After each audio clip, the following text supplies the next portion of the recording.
Can we get a volume check on Amoria, please? You know, introduce yourself, actually. Why don't you just introduce yourself? Amoria. Hi. I'm Amoria, the magical girl of love from VNU Gen 2 Solstice, and the K-poppy of the company. Amoria's a tiny bit low. Okay. How can you? How about that? Is that better? Sounds good? Okay. A bit more? How about that? Sounds good? The loading screen went a little bit longer than I was hoping for because we started just chatting and we got carried away a bit. Yeah. Yeah, this tends to happen. Oh, my eyebrows are so angry still. I gotta fix my eyebrows. I was messing with my live 2D settings earlier and now my eyebrows just look like permanently angry. Now it's too loud. Okay, how about that? But you're saying it really loud. Nothing.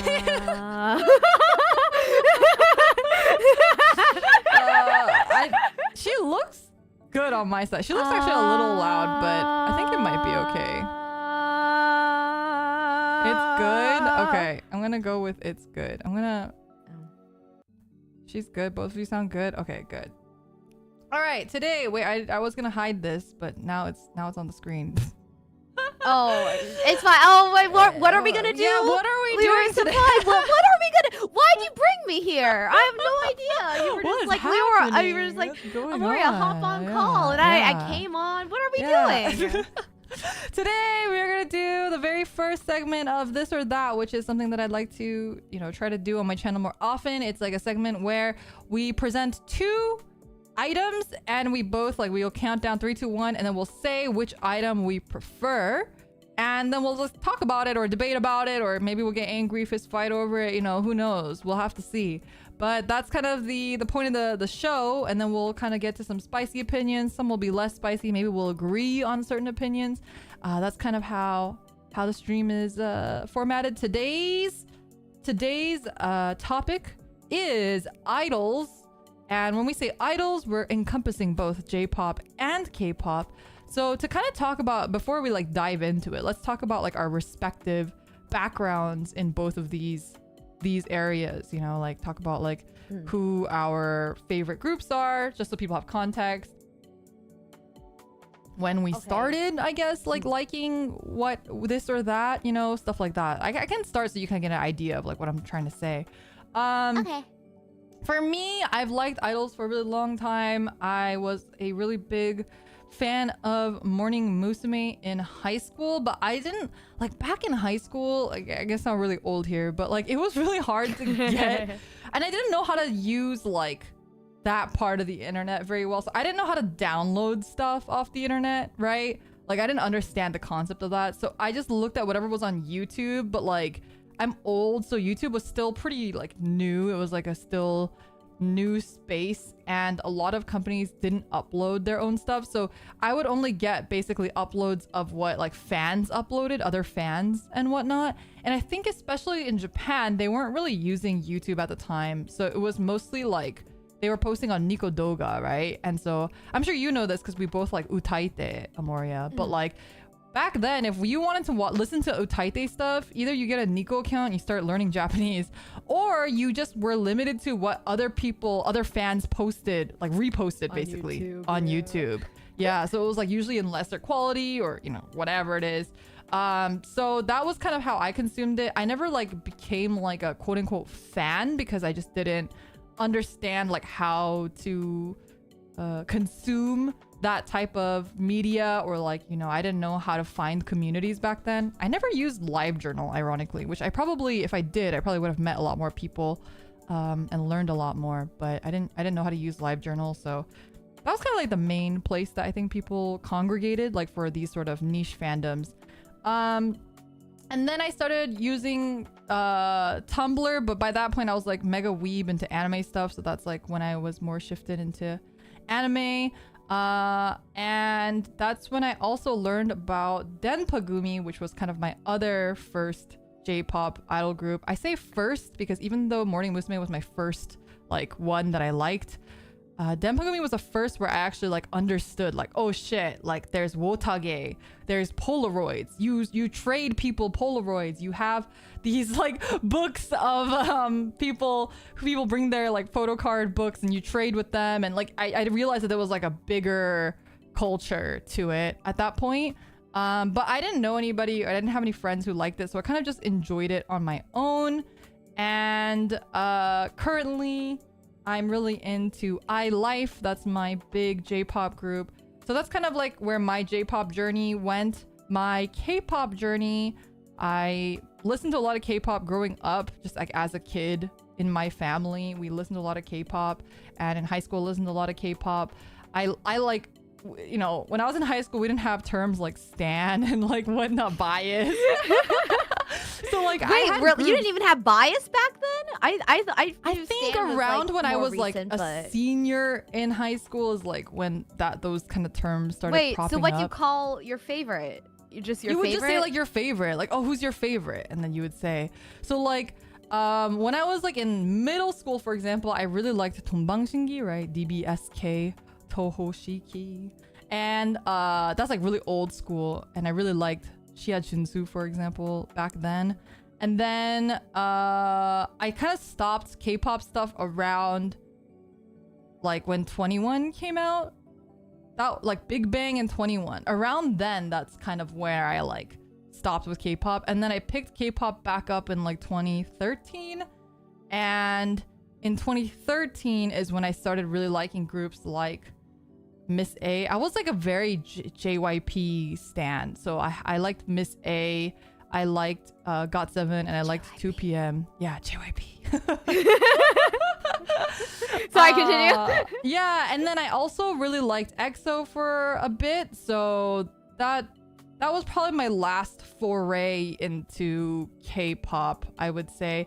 And currently, I obviously still like K-pop as a music genre, and I listen to a lot of K-pop on the daily, but I don't know, like the other day I was trying to name all the BTS members. I couldn't do it. Like I tried because I have a lot of friends who are fans, so I know in passing what their names are, but I don't know all of their names. I don't know like all of New Jeans' names, for example, even though I like New Jeans a lot and I like their music. Le Seraphim, I don't know any of their names except for the ones that were in Produce 48. And I really liked that's right, I did really like why am I suddenly the Produce 48 group? IZ*ONE? Yeah, there we go. Jesus Christ. IZ*ONE! Not working. Yeah. Well, that's why Mori and I first connected over, actually, because IZ*ONE is one of my big groups that I really like. Yabuki Nako is like she's my queen. I love her so much. And he told me he's mine, and now they're both graduating. Now they're both gone. Fuck, I follow Nako got on Instagram. Sometimes I'm like, man, I miss you, but also I hope you're happy. Yeah, she got actor syndrome. She did get actor syndrome. I'm like, bro, good luck, I guess. It's hard. It's hard to transition into, especially if you haven't had that history. But anyway, yeah, so I would say I guess IZ*ONE is probably the latest group that I kind of really liked and I knew most of the names of because I watched Produce 48. But yeah, that's my history in general. Okay. Mine starts with J-pop. I feel like people don't think I was ever into J-pop, but I was. Because I was really into like the voice acting, Utaite anime community in middle school. And like, I don't even know how I found it. Was Love Live, of course. I don't even know how I found it. I think I literally saw it on the App Store. So I found it from the game first. Wow. And I was like, oh, there's an anime about this mobile game. So then I watched the anime and got really, I was like, Love Live's probably one of the fandoms I've most been involved in like my entire life. Oh, really? Like all my friends, like all my online friends were like from Love Live, and like I did a lot of covers and like so much fan stuff. Like I was super into Love Live. And I think I got into it like before Muse's movie. So it was like at the tail end of Muse, but then it was like kind of like I think I was probably in it for like a year, and then Aqua was announced. So I was really into Muse and Aqua, but I think what got me really into them were the concerts. Like concert footage, or were you able to ever attend one? Oh, girl, I was like in middle school, early high school during these days. Right, so it's expensive, hard to attend. Yeah. Yeah. Also, with how like ticketing is set up, isn't it like isn't kind of like you have to have like, or it's really hard to get tickets if you're not a fan club member and stuff like that. I think. Well, I think Love Live had quite a couple America appearances, so I was kind of referring to more of those not ones. Muse. Yeah. I don't think Muse did, and Muse back did, when actually. they did. Yeah, Where? Muse and Aqua were both. They went to like conventions in America. I don't remember. Oh, I mean, I know Aqua did, but it was like back when I was into them, it was like one convention, and this was like oh my god, they're coming to America. Like now they've come more often, so it's like not. But like when Aqua first came, everyone like lost their shit. Right. Like it was a really big deal, and now it's kind of like, you know, like they've come a few times, I know, but back in the day, it was like just like unheard of. Right. Yeah, makes sense. So but yeah, just concert footage. I really liked. I would like watch the Seiyu stages all the time, and I like the Seiyus like as much as I like the girls. Yeah. So I think that's what solidified my love for Love Live. So I guess it was natural. I got into like 3D IRL flesh idols. Right. It was like a progression. You went from 2D to like 2.5D, and now you're in 3D. 3D. Yeah. And then and by the way, if people are not familiar, 2.5D is a real term. It basically means when you like an actor that plays roles that are encapsulating anime characters. So either the Love Live voice actresses or like stage play actors that play anime, do anime stage plays or musicals, they're all considered 2.5D actors. So in case you guys are not familiar with it, it's like a very Japanese term, but yeah, that's also hello Ron, welcome. Yeah. Hi Ron. But yeah, so I used to have like some friends like around like this time ish, like, or not more like maybe like 2016 ish. I had friends that were like kind of into K-pop, and I remember I had friends that were fans of a certain group, and we were in this big group chat. And then like some of us had like our own like separate group chats because there were so many people. We'd be like, oh, they're talking about K-pop again. God, this is annoying. It's so annoying. Like, God, we get it. You start to talking about Jungkook. Little did you know. But yeah, and then like some of my Utaite friends started doing like K-pop covers and stuff, like just a little bit. But I was like, I kind of really didn't give a fuck. Right. And then I got into K-dramas, but I still wasn't into K-pop until one day, one of my friends covered a song from like Produce 101. Oh, yeah. And I was like, you know what? This song's pretty good. This is a pretty good song. So then I watched the original stage and I read the comments, and all the comments were like, this was like just right after Produce 101 aired, which I guess I should say Produce 101 was a very popular survival show for idols. Like basically the initial premise, they kind of changed it with seasons, but it's like 101 trainees. And like it's this kind of like performance, mostly like popularity contest, right? Where people were like, you vote. They do like these stages every week that are themed, and they're given certain songs and challenges they have to do. It's like American Idol, I would say. Nah. But it's like you're in groups, or like The Voice. I think The Voice does something similar, but basically. It's similar in the sense where like the audience is voting, and then at the end the winner is based off of like the audience votes, which, you know, there's controversy about that, but we're not going to get into that. Yeah. But in general, it's the concept. The concept, but it's very different in like essence and stuff like that. Sure. And it's much more of a popularity rigging contest than it is like actual talent. Right. But anyway, so this like series blew the fuck up in Korea. Like, oh my god, like fucking Kang Daniel, the winner of one of the seasons, was everywhere. He was everywhere in Korea. Korea loved this man. But anyway, so that was so this had just finished airing, and I was watching a stage from this, and everyone in the comments was like, everyone from this one stage got in, except the leader of the group, who like sacrificed his lines and gave it to others. And I don't know why, but I started crying. I was like so sad. I was like, he was the leader and he did all this and he's the only one that didn't get in. And this was his name was Kim Jong-hyun. So then I like looked up clips, and like through the show he was like, yeah, like a very selfless leader. And also sorry, there's so much context for this, but he was in the first season of Produce 101, I'm kind of talking all over the place, it was just all trainees. But in okay, well, there were some, but this is where it really started getting popular. In season 2, there was this group called New East that went on the show as individuals. So they were already debuted, but they were going on a show to debut again. And in the beginning, that was like a little, people were like, well, you guys are already idols. Why are you guys even coming on? But their group was like on the verge of disbandment. So Jonghyun came from that group. So when I saw that he didn't get in, I was like, you know what? I'm gonna get into K-pop for you. I'm gonna get into K-pop just for you.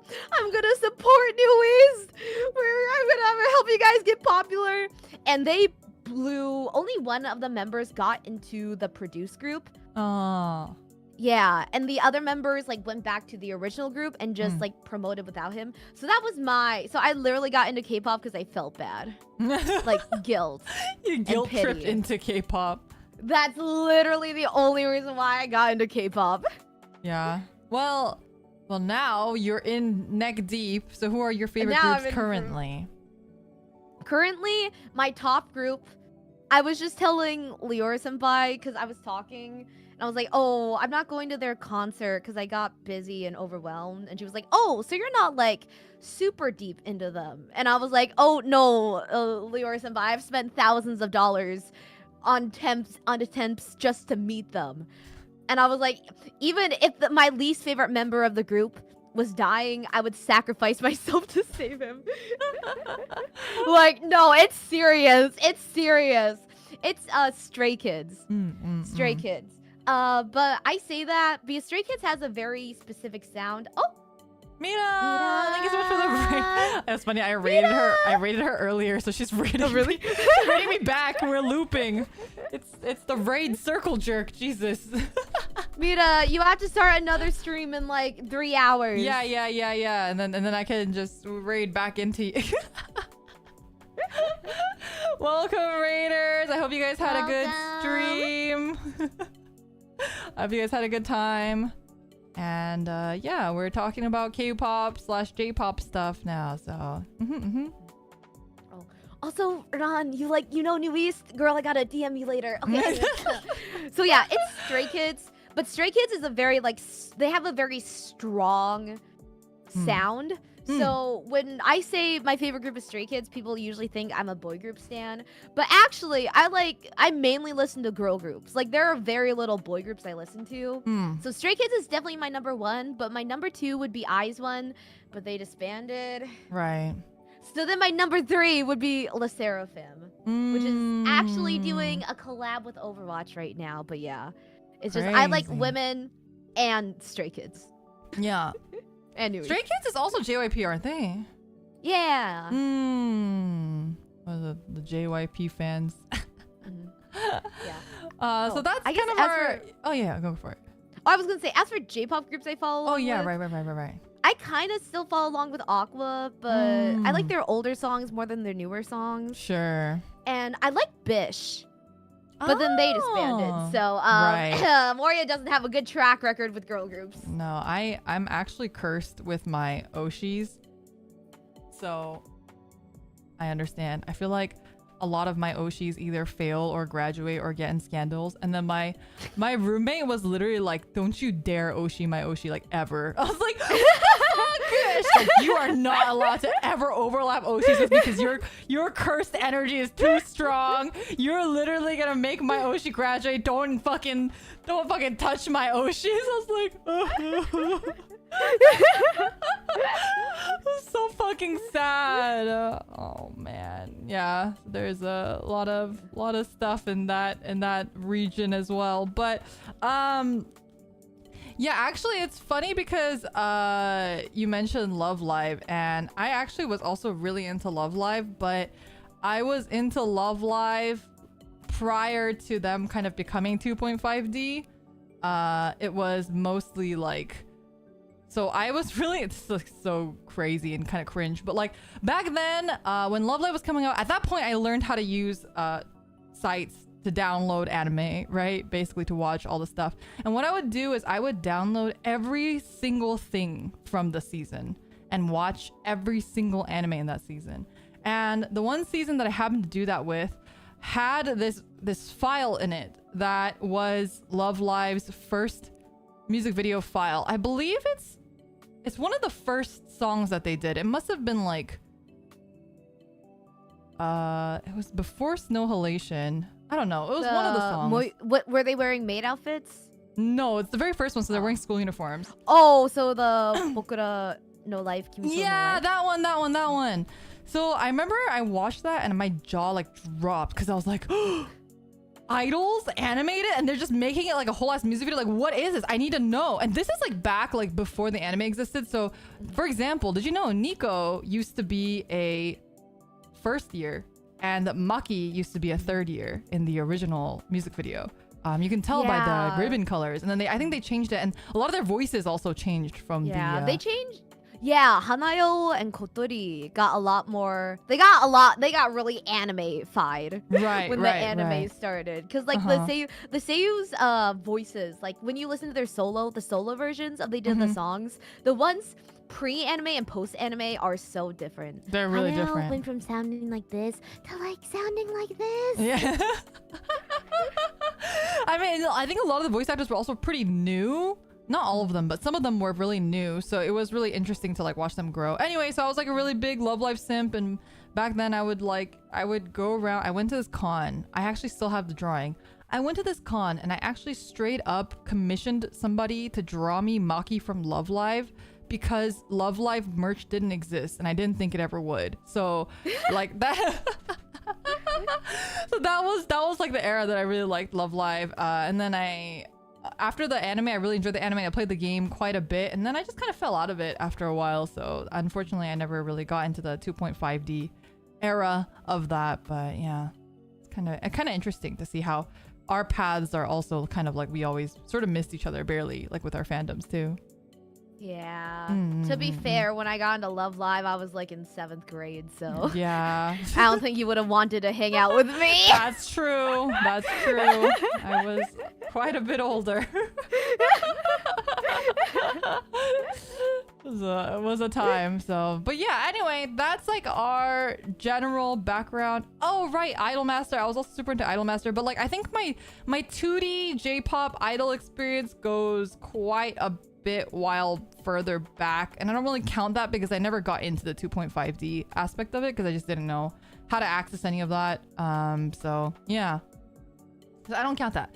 But the very first question here is gonna be this or that is J-pop or K-pop. I'm pretty sure you guys will all probably be able to guess which one we're gonna pick. This is you even put it on the right side. Like, yeah, I did apparently.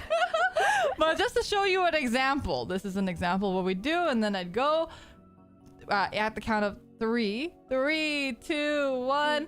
J-pop. C-pop. C-pop.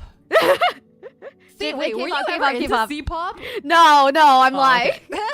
I was like, I actually had a C-pop phase, so you know, I actually did have. I like that one Hello Kitty song though.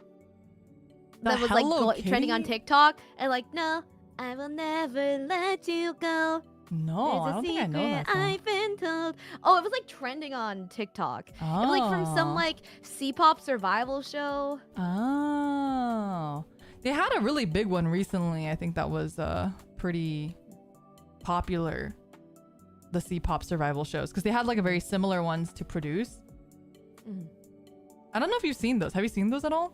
No, I don't listen to C-pop or I know. Mm. Yeah. Yeah, I was really into like Rainy Yang and Phelan High and I forget their group. She SHE. I was really into them. I liked J Chow and stuff. Back in the old day. Yeah. I don't think I've never interacted with C-pop. It's pretty cool. It has its own, a whole own thing. Survival show. Okay, so sorry. Survival show / survival program is like a Korean English term, Konglish term. It's not normally used in English, but basically what it's referring to is something like American Idol, where you have to survive all the episodes because people are getting eliminated every episode. And at the end, only the winners remain. And at the end of the show, only the winners remain. So that's what a survival show / survival program refers to. All right, next question though. Go right into it. Do you prefer groups or do you prefer soloists? So this is like, I don't know, pretty self-explanatory. An example of soloists in J-pop would be someone like Ado or Aimer, or all of those people are considered soloists. K-pop, you have people like a good example would be like Taeyeon has solo, but she also has a group. She was in Girls' Generation, so you could kind of pick like, do you prefer the group or the solos? And you guys can also like as our count of 3 happens, you guys can also type what you would prefer too. I think that'd be pretty fun. So in the count 3, 3, 2, 1, groups. Yeah. Yeah, I think I'm like really, really, really into like the dynamic. And this is the same with me and VTubers too. I enjoy watching collabs more than I enjoy watching solo streams personally. I think it's just because I like watching people interact with other people and like their friendship, and I just like enjoy their friendship. And a lot of like K-pop and stuff too. I was a huge fan of like, when they have those shows, like they have like their own group show, like their Like their variety show? Yeah, like but it's like just it's like based off of the group and whatever. Yeah. I love watching those because I just love watching like the members interact and like who's friends with who and who's close with who and whatnot, like that sort of dynamic. And the same with Produce.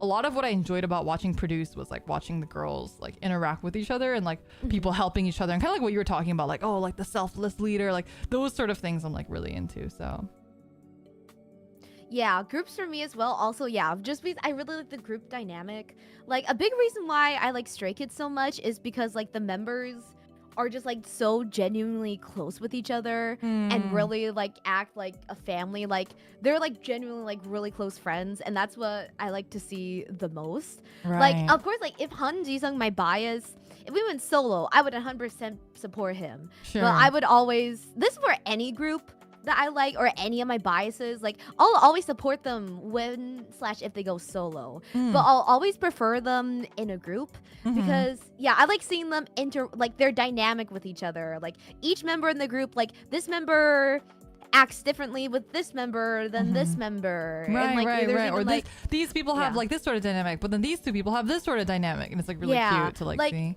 In Korean, they aren't ship names. Like in Korean, fans will make kind of like unit names sort of, and then like but they're separate from ship names. They're separate from like ship names. Oh, I But see. I didn't know that. yeah, like which one is? Oh, oops. Oh, my mouse just okay. I'm trying to think of. I don't know. They're in Korean, so they're really confusing. But yeah, so like people will literally like make like just like names based off the unit that they like to see with each other, or like seeing them like interact and do content with each other the most. I guess So, it's yeah, kind of definitely like when groups. people make those sort of units in, like, if we want to compare it to, I'm sure what chat's familiar with is like VTubers. Like sometimes they have like groups or like units within them that aren't necessarily a ship name. Like for example, in Niji Sanji, there's like Kana and Kuzuha, and they make up Kuro Noir, even though that's not like, doesn't mean that you ship them. It's just like their unit name together.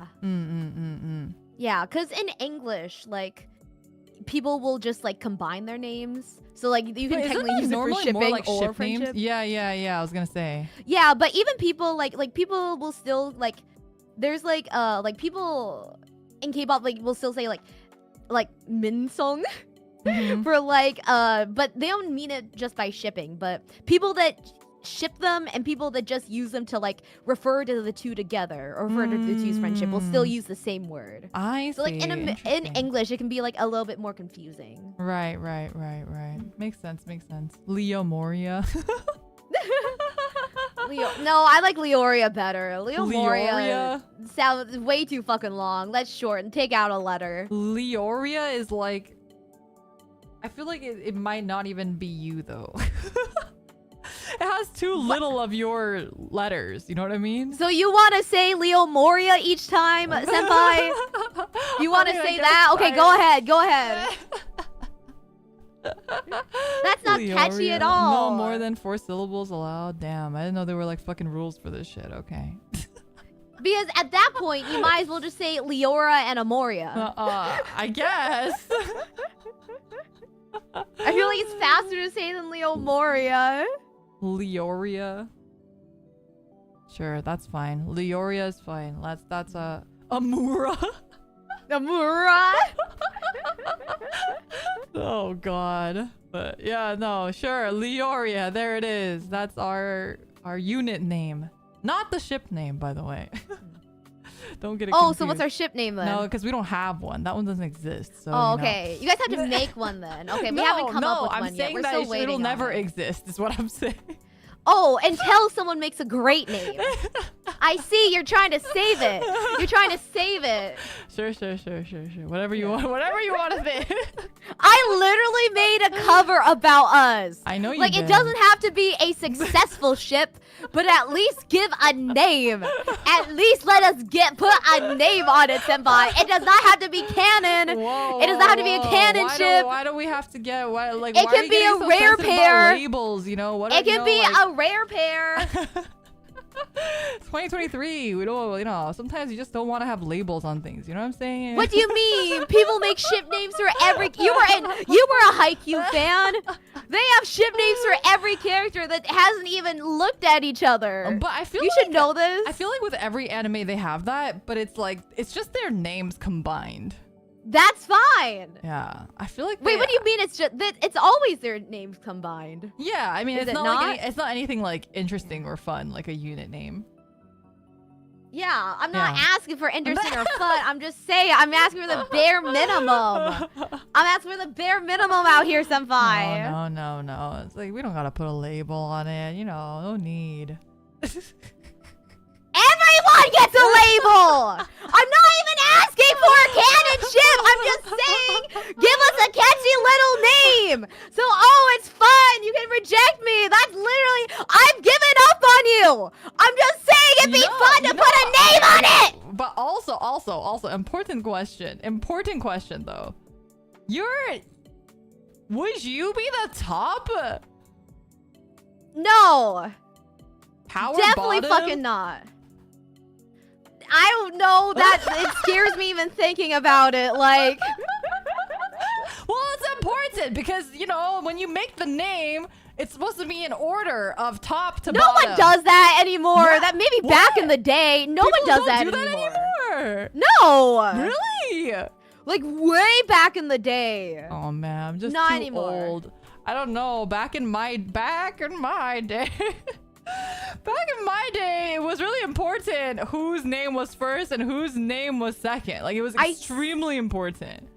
I think when I was first getting into anime, I saw a little bit of that, but like, people fight. People have not done that for a long time. If you put the wrong name first and the wrong name second, people will actually break out into fisticuffs. So, yeah, Kokone's right. We're both. People don't. We were having they this haven't done that for conversation a in our long Discord time. the other day where like V and you, we're just full of fucking bottoms. I think Kokone Well, blame might be staff. the only top in the entire company. Well, who knows what the future will bring?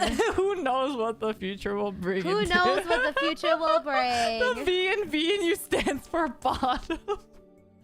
True. True. Olaf is a top. No, she's also a bottom. I know more about Olaf staff name than I wanted to. You went drinking with her, didn't you? No, okay. no. She you just left missed before I her. got here. Yeah, So I told her next time she comes back, I want to go out. Yeah. But all right. Next question though. We're gonna move right along. I'm too lazy to top. You can top with a power bottom, and let the power I was gonna say, are we bottom talking do the about work. top like dominating or like? No, because there's like power bottom, right? What's important is who is doing the what, you know? I feel I don't know, I feel like that's it's more what's what- important that's for what's me in- is like Yeah. more like the other aspect of it. Let's move on. Let's move on. All right, next question. I don't have enough experience to talk about this shit anyways. I don't know what the fuck I'm talking about. I shouldn't have a Sion say is in not this a shit. top. Sion is like, she has a power bottom at most. Sion is not even in this equation. Sion's not even included in this equation. She's really not. She's very bottom. All right. Next question is girl groups or boy groups? All right. This is just in general. So here we go. In 3, 2, 1. 3, 2, 1. Girl groups. Yeah. We kind of made fuck that pretty boy groups. obvious. Yeah. Oh, Ron likes boy groups. Wait, Oh, Ron, what is your number one group? I'd love to know who your number one idol group is. If this was girl groups versus Stray Kids, I would pick Stray Kids. Sure. But it's girl groups versus boy groups, and I care about like 3 boy groups. And I care about dozens of girl groups. I think that's the same for me. Like, there are boy groups that I like. Don't get me wrong. I named them earlier. Like, I liked EXO. I liked GOT7. I liked 2PM. And I also really like, Johnny's. I freaking love Arashi. And I am a huge... I would say that my number one male idol group, ironically, is SMAP. So... and they're really That really sounds like old. a slur. No, SMAP, they're all like 40 plus years old. They're like 50 years old and stuff. They've disbanded already. Mididas, thank you so much for 4 months of membership. Sorry, I'm not gonna read members and supas unless they're relevant until after, but I really appreciate it. They're like, SMAP is also from Johnny's. They have disbanded many years ago now, though. I still listen to all their music though. It's really good. And I was also SMAP is like a perfect example of like a group. Oh god, my thing is like lagging and glitching out. I think I'm okay now. SMAP is another example of a group where like I fucking love their show. So SMAP has a program called Sumasuma. It was like SMAP X SMAP, and it's basically like Lady Gaga's been on the show. Like they've had lots of American celebrities on the show as well. And they do cooking and stuff, and they have a lot of variety content that they do, and that's what I like fell in love with, because I just like think that they're really funny. Like I don't like them as in like, oh, I'm gonna like collect all their photo cards, or you know, I'm gonna like, I want to marry them, or you know, whatever the mindset is. Like it's none of that, or like, wow, I think they're so handsome. It's more of like, oh, they're so entertaining and so funny, and I really enjoy watching their stuff, and I would love to go to their concerts. Like that's kind of, and I love their music. That's kind of how I enjoy them. But definitely I prefer girl groups for sure. What do you think it is for you about girl groups that you prefer over boy groups? I just like women. Well, that's fair. Is it like the appearance wise? I don't know. It's just like I just like cute girls and cool girls more than guys. But also just Aw. like the music too. I really like very like either like elegant or really Mhm. cute kind of songs. Yeah. So just the music in general like just appeals much more to me. Like there's no boy group that I really listen. I mean, maybe like one or two songs that I hear and I like, but I don't go out of my way to listen to boy group music unless I really like the boy group. Right. And that's only like Stray Kids, New East, ZB1, Day 6. I And was then like kind of Shiny. I was like trying to think. I feel like I also don't really vibe that much with boy group music either. I think boy group music, ironically, like the boy groups that I've liked, especially K-pop, I like the music because I like the members, not necessarily because I don't like the members because I like the music. Does that make sense? True. Yeah. Like. Yeah. Whereas girl groups, no, I think no. is a little bit the opposite for me, especially with K-pop. Like New Jeans, love the music. I really could care less about the members that much, to be honest. You know? Yeah, like Stray. I like Stray Kids music. I like Stray Kids music, but I would not be listening to them if I did not love Stray Kids as much as I do. Right. Like I can't think of very many boy group songs that I'm like, wow, like this is like such a good song. I just want to listen to it all the time. Oh, I think the only group actually that has songs like that for me is NCT. I don't know shit about NCT. Oh, really? I don't know like any of the members. I don't know anyone in there, but I like a lot of NCT songs. Like Cherry Bomb is like a big one for me. Do you like their recent songs though? I like the Vampire song. That's a recent song. Isn't What's that, the like, 2 Vampire years song old? called? Like 사랑해, 널 사랑해. Yeah, that one. Isn't that like 2 years old?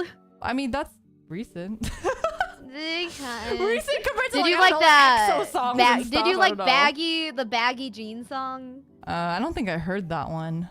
It's like in my baggy jeans. No, I don't think. It literally sounds like that. Literally look it up. I just did a perfect rendition. It literally sounds like that. I don't think I know that song.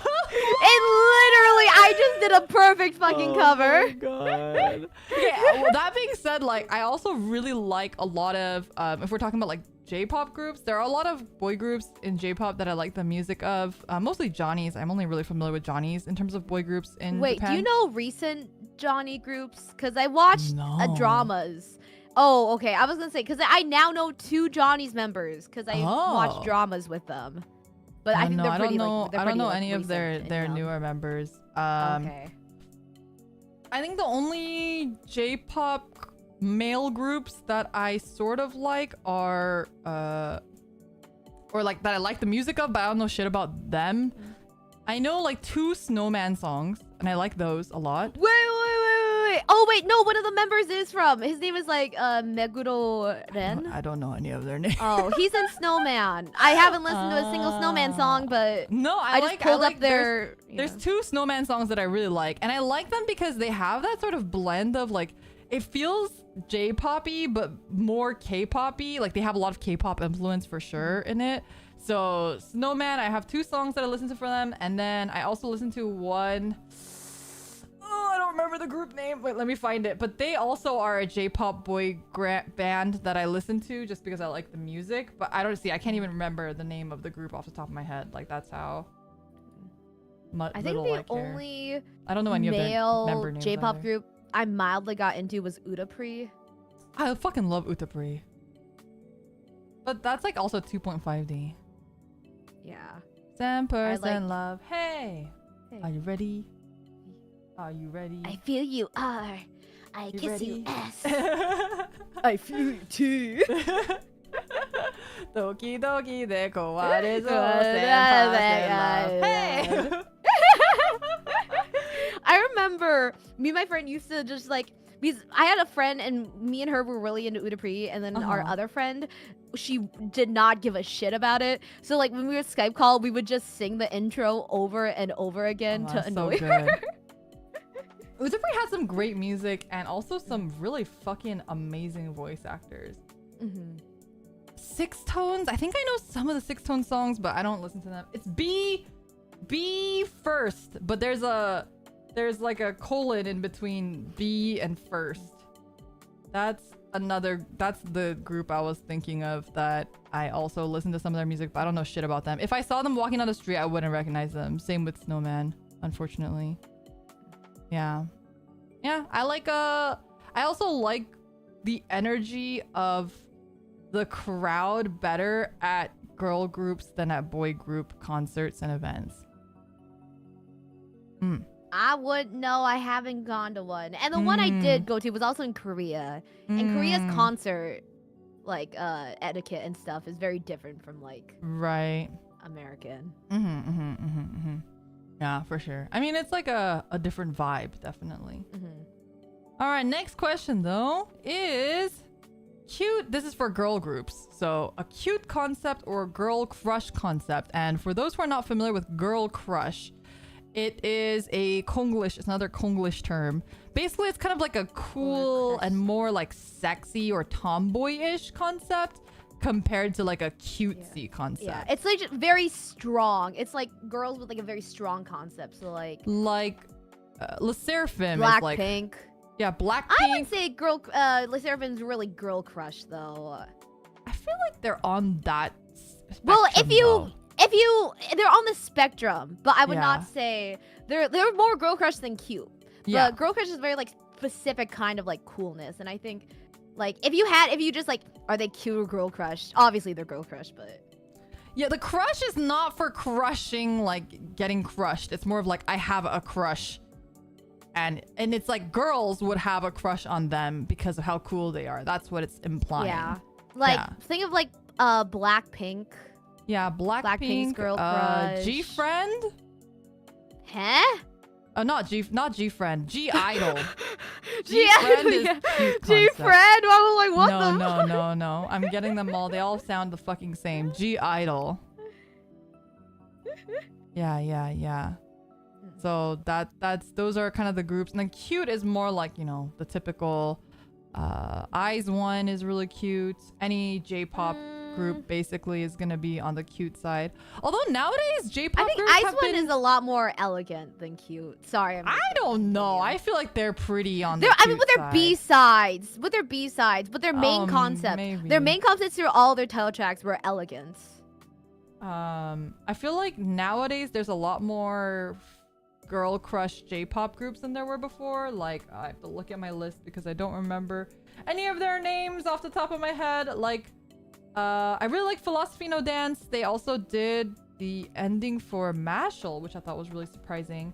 Another group, they're the ones that are produced by like Japanese. They can speak Japanese, Korean, and English. What is their name? XG? Yeah, XG. They're very girl crush. A1 flawless. Yeah, they're them. Dude, thank you for the super chat. What are the other major concepts? I would say that usually it's these two that are kind of. It's just usually categorized not a into lot. these two. I mean, there's honestly not a lot of groups doing cute concepts anymore.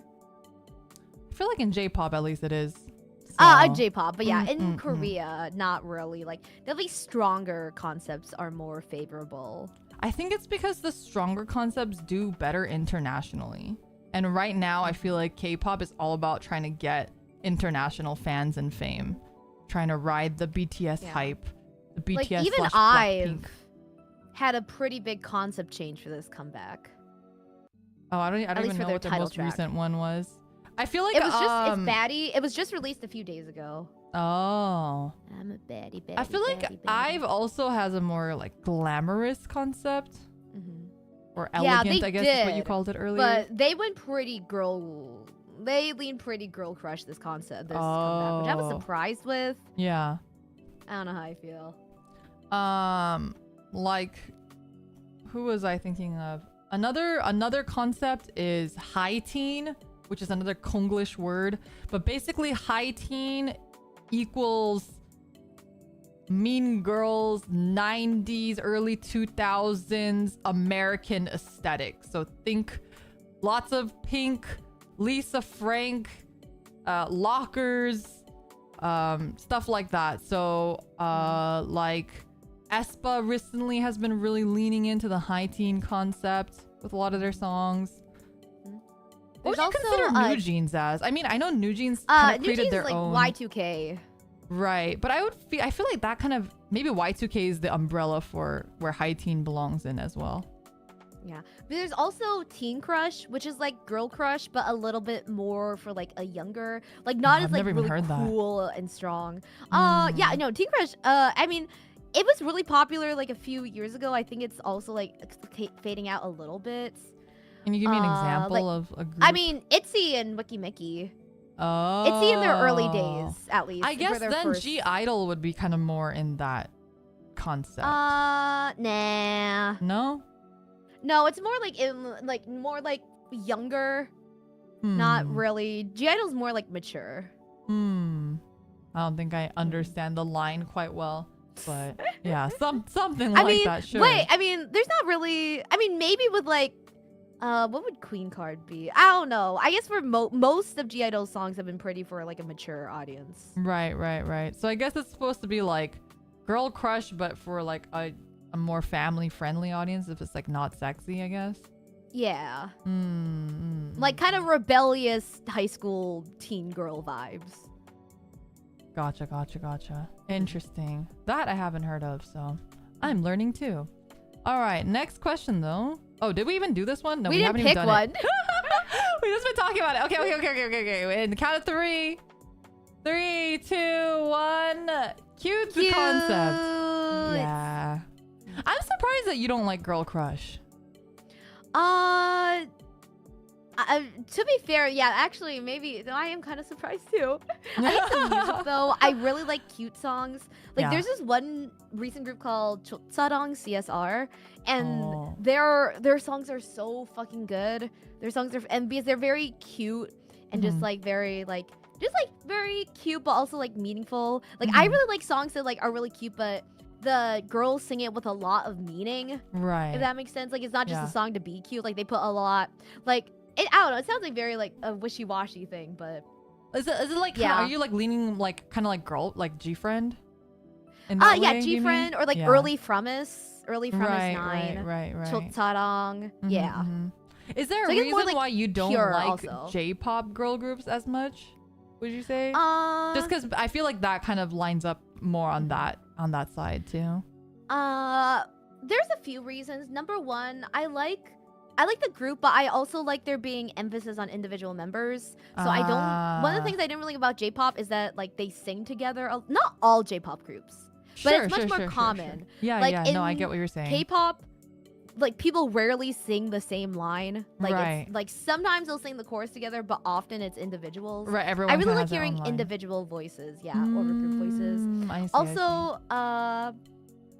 I just like how the K-pop industry works over the J-pop industry, and it's also much easier as like someone who does not like, I don't know any Japanese, and J-pop is still targeted towards Japan. It doesn't really have like an aim of like globalization like K-pop, so it's very hard to get into, especially if you like don't speak or read Japanese. Right. I understand that. Like, if you guys are not super familiar, by the way, J-pop is much more.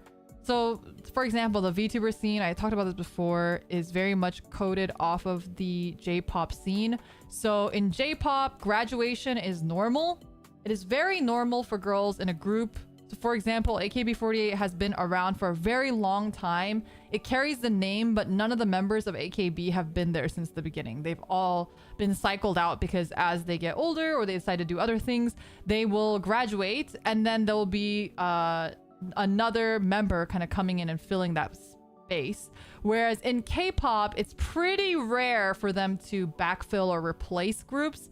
I think the only place that they have kind of tried to push that concept is NCT, which is makes sense because SM has always tried to model their stuff after J-pop, whereas JYP and YG are a little bit more like true to the like K-pop formula, I would say. And they like to experiment, so I feel like they were trying to experiment with that sort of thing as well.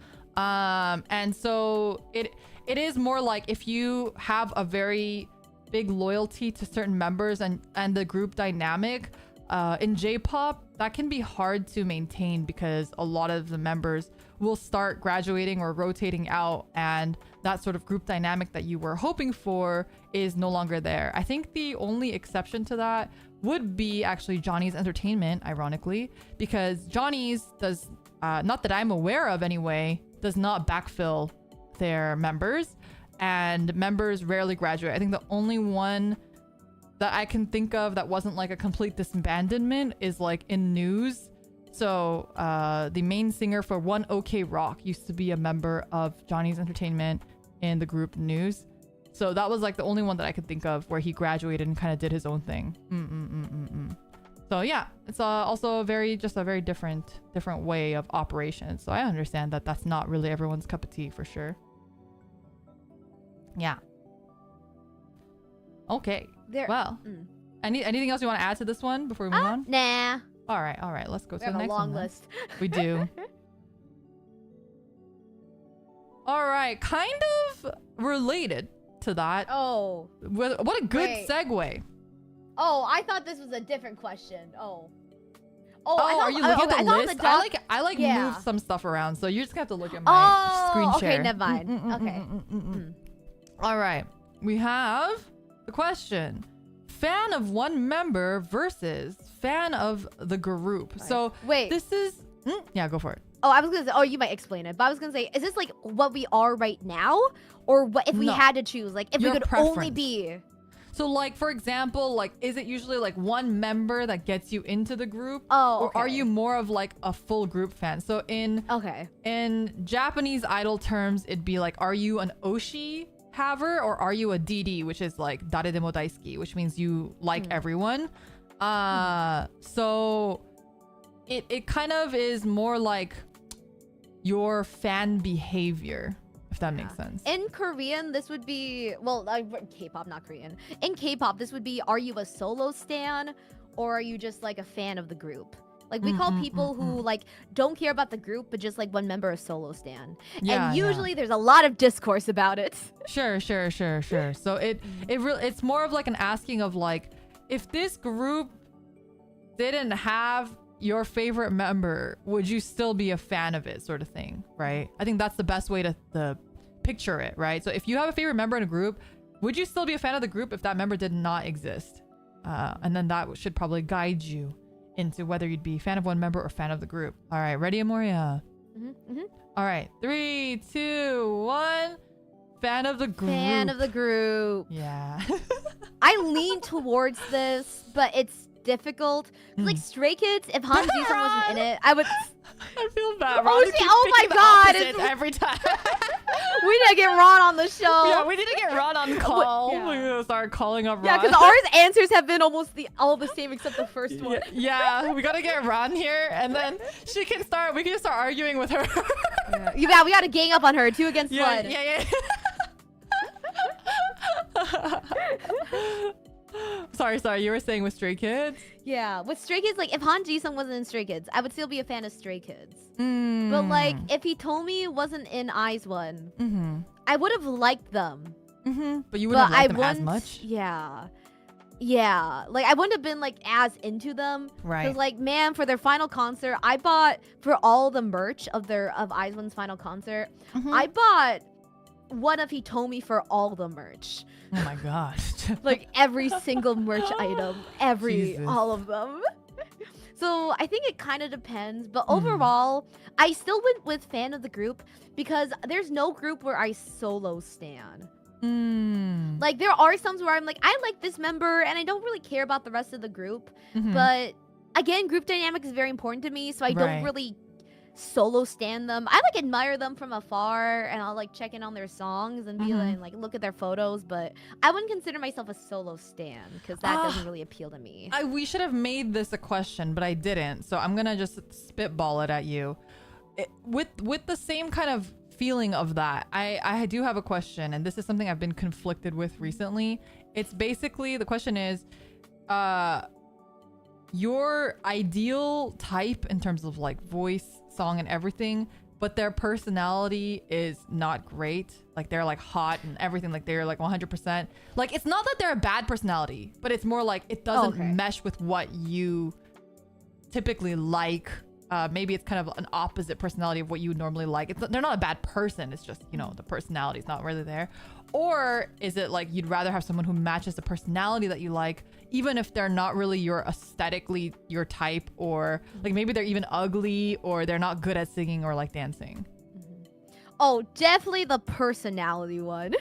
But it's also like I don't have like a set personality I look for. Like my two idols, Hongdae Hitomi and Han Ji-sung, and they're pretty different. Like they have pretty different personalities. I think for me, it's an aspect of everything. Like how they are on stage, they're singing, dancing, personality, how they interact, I think it's a combination of all. But I would still choose the personality one because I will never choose a bias or an oshi based on just like how they look or how they sound. It's like the emotional connection. Like Han Ji-sung became my bias because I saw this video of him and he was at a fan sign, and it was like one of those rare ones where they do it like in a public space. So like people who don't get in can come watch. They usually only do it for like smaller groups because they weren't that popular at this time. And he saw his mom in the crowd and he got really excited and started waving, and that like sealed the deal. That like I was like, who is this person? A mama's boy is who he is. So it's definitely much more, like emotional connection over just like they're hot or like they dance really well. Like I'll stand a dozen. It's fine. Yeah. Baby Does, thank you for the super chat. Ryan collab in the stream fund. We, I think when you have cross company collabs, sometimes they can't just hop in, unfortunately, but we would love to collab with Ran sometime in the future. Ran, come and talk about idols with us. Yeah, we have to make an idol group DM and just except everyone's talking about different idols. Ron's talking about Johnny's, I'm talking about iLife, and then you're talking about Kpop. We're just talking at each other. We don't even have a full conversation with each other. Idol group DM, let's go. Hell yeah, like, bro. I you're will like, cool. Oh, that's really cool. Anyways, about One, as I was saying, back to what I was talking about. No, for sure. I'll DM you, Ron, later, and then we'll make a little group chat. We can chat. But yeah, no, sorry, we can't randomly add people, especially from other companies, into collabs because usually there's a bit of an approval process that has to go behind the scenes. I don't even know if Ron has a collab ban. She just debuted, so please go give her some support. Yeah, they just debuted, so I don't even know if they're allowed to collab. So, but be sure to give her some love. She just debuted. Yeah, check her out. But yeah. What about you for like the personality versus? Okay, so I'm not gonna say which member because I think that's kind of fucked up. But like, basically, I like iLife, right? And it's a bit of a history, but basically, my Oshi, she graduated a couple months ago because of a scandal, and So I Oshi'd her before I had met them or really consumed much content because I saw her in a couple of videos and I was like, holy shit, she's my Oshi. Like the videos, it's like it's so hard not to Oshi her because her energy is just so good, right? And you just feel like gravitated towards her. Like she just has that kind of energy and vibe. She's not like the prettiest or the cutest or anything, but she is the best singer, and she just had like this vibe about her that I thought was like, she's so like unabashedly herself, and I really appreciated that. But then I actually don't know if I ever spoke about this on stream. It's not something I'm super proud of, but like not that I have anything to not be proud of, but you know what I mean. It's not a great moment, so I don't really talk about it. But I went and I got a photo with her. I got a Polaroid. I got a checky after their concert, and I got to speak with her. Like it was basically like in Korea, it's kind of equivalent to like a sign, right? Like a handshake event. And so I took a Polaroid with her and we're chatting, and basically it kind of felt like she wasn't super, not that I'm like, oh, she should be so excited to see me, but it was just like I'm like a foreigner, and I told her like, I came from America to see you, and I was so excited to see you. And especially like when you go to like female idols, a lot of times they're really excited to see female fans. And especially if you're not big, you have a foreign fan, like that's crazy, right? So I was very like, oh, she's gonna be so excited. I can't wait to tell her. And then I told her, and she didn't really have much of a reaction. And I was like, oh, okay, like that's cool. And then I spoke to my friend, and she also brought her husband. He doesn't know shit about idols, but he's like, so my friend and I are both Asian, right? So going up, they don't really know that we're foreigners until we say that we're foreigners. Like we have to tell them like, hey, I'm a foreigner. I came from America. And my friend got a huge reaction out of her Oshi. And her Oshi was like screaming like, oh my God, I can't believe he came from, you know, it was like a huge reaction. And then her husband is white. And he also obviously just by his looks got a very big reaction. And he like can't speak a lick of Japanese. So anyway, it was like a whole thing where afterwards I actually felt kind of shitty about it, where I was like, man, I don't want to like un-Oshi her or anything, but I do feel a little bit like gypped. Like I was like, I had this sort of expectation that she would be excited, and I felt a little let down that she didn't seem very excited, which like, you know, that's not very fair of me to say, but I you know, I can't help the way that I feel. I mean, right? No, I think that's valid, because like I don't feel like you're like, I know people are kind of like, idols don't owe you anything. Right. Well, it's kind of their job. Right. And if you're doing this, you kind of like, can you just be the worst person with fan service and not care about your fans? Yes, you can, but you chose this job, so you shouldn't have to like try hard to like your fans. You should at least have like some genuine like at least respect. Like respect to like, they're coming here for you. Like you don't have to like, I don't know, like be really, I don't know, like be super like, I don't know, ask them to marry you and da da da and all this like fan service-y stuff things. But you should be like a nice person. Right. Yeah. And then I like, you know, I think I got extra salty because she graduated because of a scandal where she was like dating her fans. So I kind of felt like maybe it's because I wasn't her target. If you were a guy. Yeah, like what if I was a guy from America? Maybe she would have liked, you know, I don't know. Like you start thinking those things. But anyway, so then she graduated, but I'm like, as we just mentioned, I'm a fan of the group. I'm not really a fan of the one member. So I was kind of like, all right, I don't really have an Oshi right now, but I still really like the group, and I'm still following the group, and I'm still going to support the group. And even with my former Oshi, like I wish her well, and I hope like everything's fine, and you know, I hope she is able to like move on with her life and whatever, find happiness. No shade at all. And then they debuted 4 new members, which is a lot because now the group's huge. But they debuted 4 new members, and I was kind of like picking my Oshi amongst the 4, right?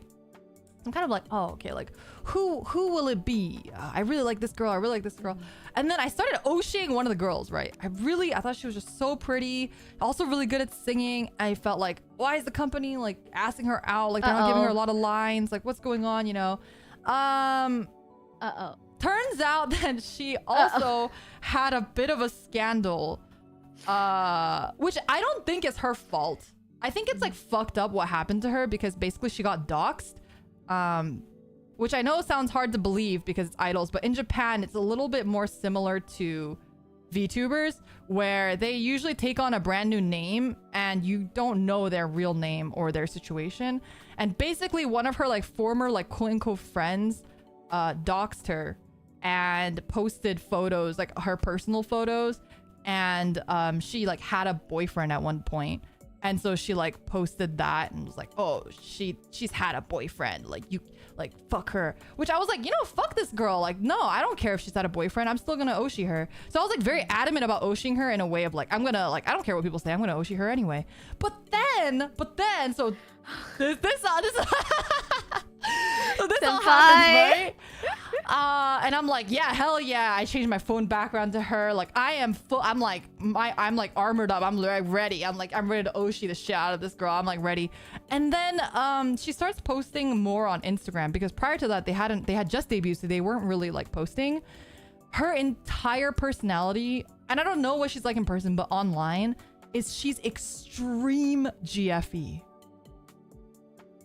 And I was like, I am not into that. Like every Instagram photo she posts, the caption is stuff like only look at me, or like, oh, like tell me I'm cute today, and you know, like you like me in my regular outfit too, right? You know, like stuff like that. And I was like, That's like fine, but you, ma'am, you are walking a very dangerous line right now, and I'm really worried that she's gonna get canceled, you know, because of like her having a boyfriend and stuff, and then her now doing GFE, and like I was just like really turned off by like the whole GFE, like intense GFE stuff, because like that's fine to do. I think I'm not shaming GFE or anything. Like I think that's a very completely valid way to approach idol or VTubing or whatever you want to do. It's just not my personal cup of tea. And I think when I started seeing every post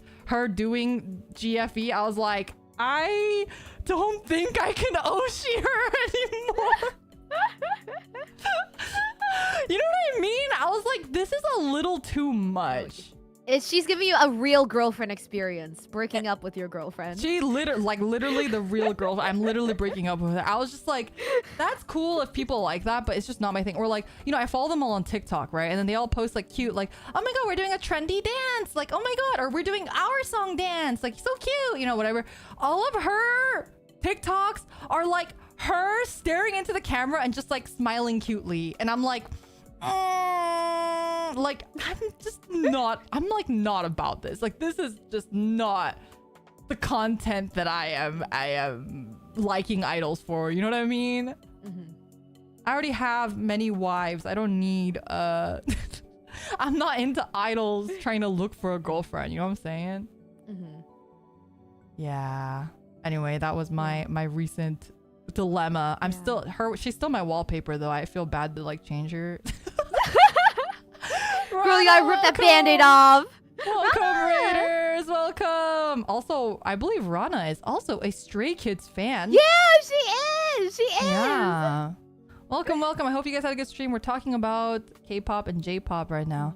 But anyway, that's my current Oshi dilemma, because I also like don't really have another Oshi right now, because I was going like really hard into her, right, to like try to also in like that kind of protector way where I was like, I'm gonna protect her from these fuckers, like I'm gonna show them that she still has people that like her and stuff despite this stuff. And now I'm kind of like, oh man, like what do I do? Yeah.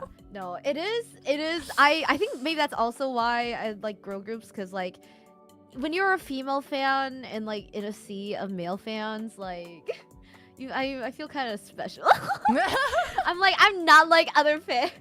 Oh no, like, not the pick me fan.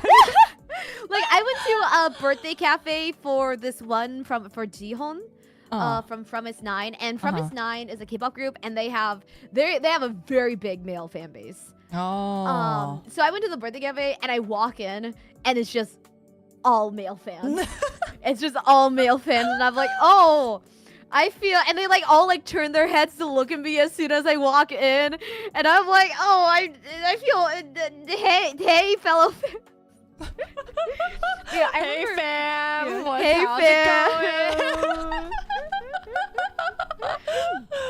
No, I get that. I mean, granted, iLife has a lot of female fans because they got big on TikTok, so I think a lot of their fans tend to be more female, which I thought was really cool. But yeah, no, I get that. But even for busking groups where just like people who like dance and like sing on the streets in Korea, a lot of them are like K-pop dancers. There was this one girl group, busking group, and they were very very attractive. So they like literally all the people that would stop to watch them were male fans. Oh, amazing. And one day they were doing, I can't remember if it was Up and Down by EXID or Rolling by Brave Girls, but they were doing some song. Yeah, and you know how they do like rolling, rolling, and you're supposed to, hey, rolling, rolling, rolling, hey. Like they wanted us to do the fan chant, like the little chants with them, but no one else was doing it. So after like the second chorus, I was like, yo, fuck it, I'm gonna do it. So I started doing it, and obviously they knew exactly who was doing it because I was like the only girl in the crowd. And then after, one of them came up to me and shook my hand and thanked me, and I was like, I feel so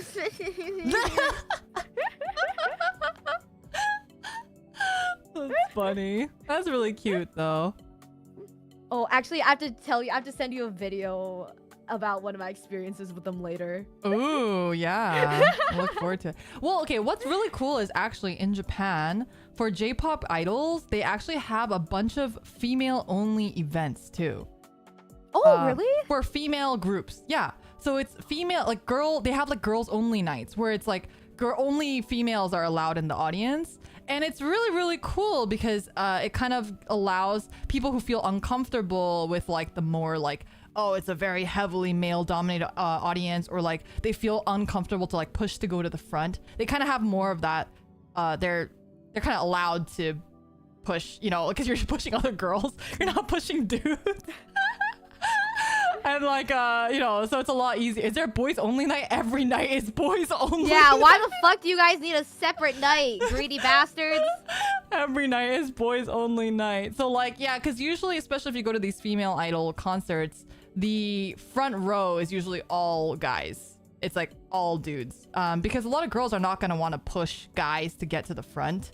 Yeah, I thought that was kind of like interesting, and I thought that was really cool. It doesn't happen very often, but it's like maybe once or twice a year, and they have a couple festivals that are like, I think it's called like Princess Fest or something, and it's like, yeah, because all the audience are princesses, and like, so it's like you can watch all these different groups, and it's just like all only female audience. That's really cool. I thought it was really, and it's really cute to watch the footage of those concerts, because normally when you hear the fan chants, like the "Jin so fire fire ba ba ba," you know, that whole fan chant line, you'll hear it like with like "Jin's on fire, fire." It's like a bunch of dudes, right? But then you hear the girl ones, and it's like all girl voices. It's like really interesting to like hear the difference too. It's really cute. Yeah.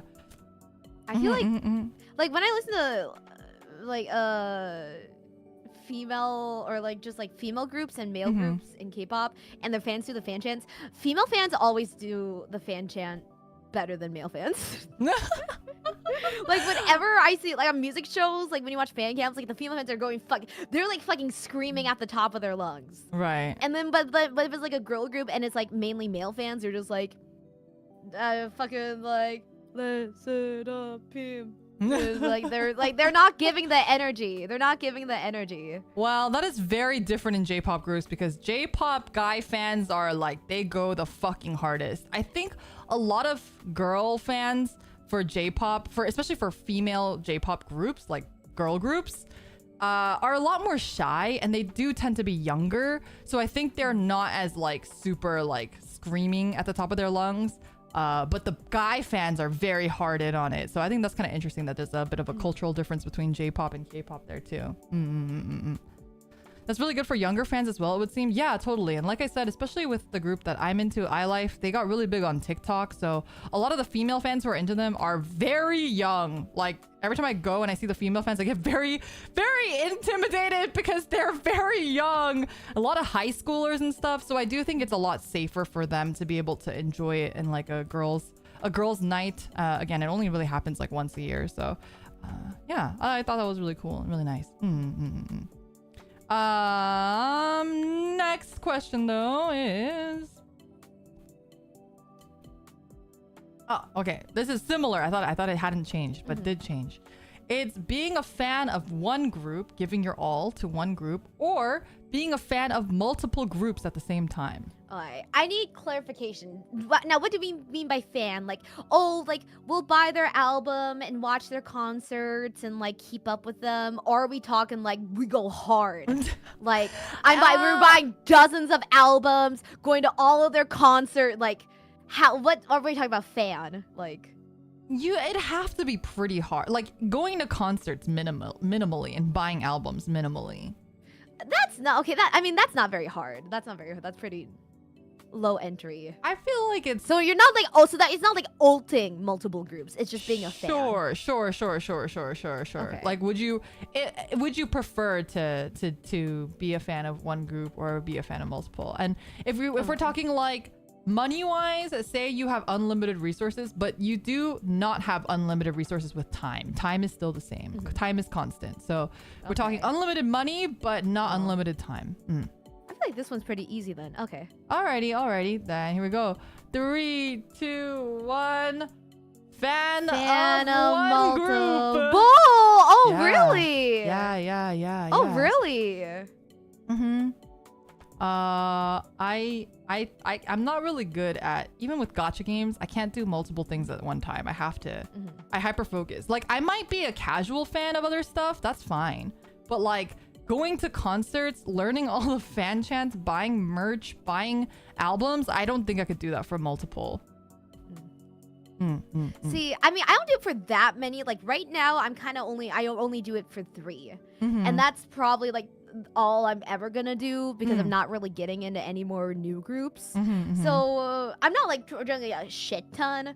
But definitely, I mean, Stray Kids is still my number 1. That's the one I go most hard for. Right. So if we're talking about ulting, like going ham, then just one group. But when you used to just like going to concerts and buying albums, that's pretty low effort for me, for my fan experience. So I could handle multiple for that.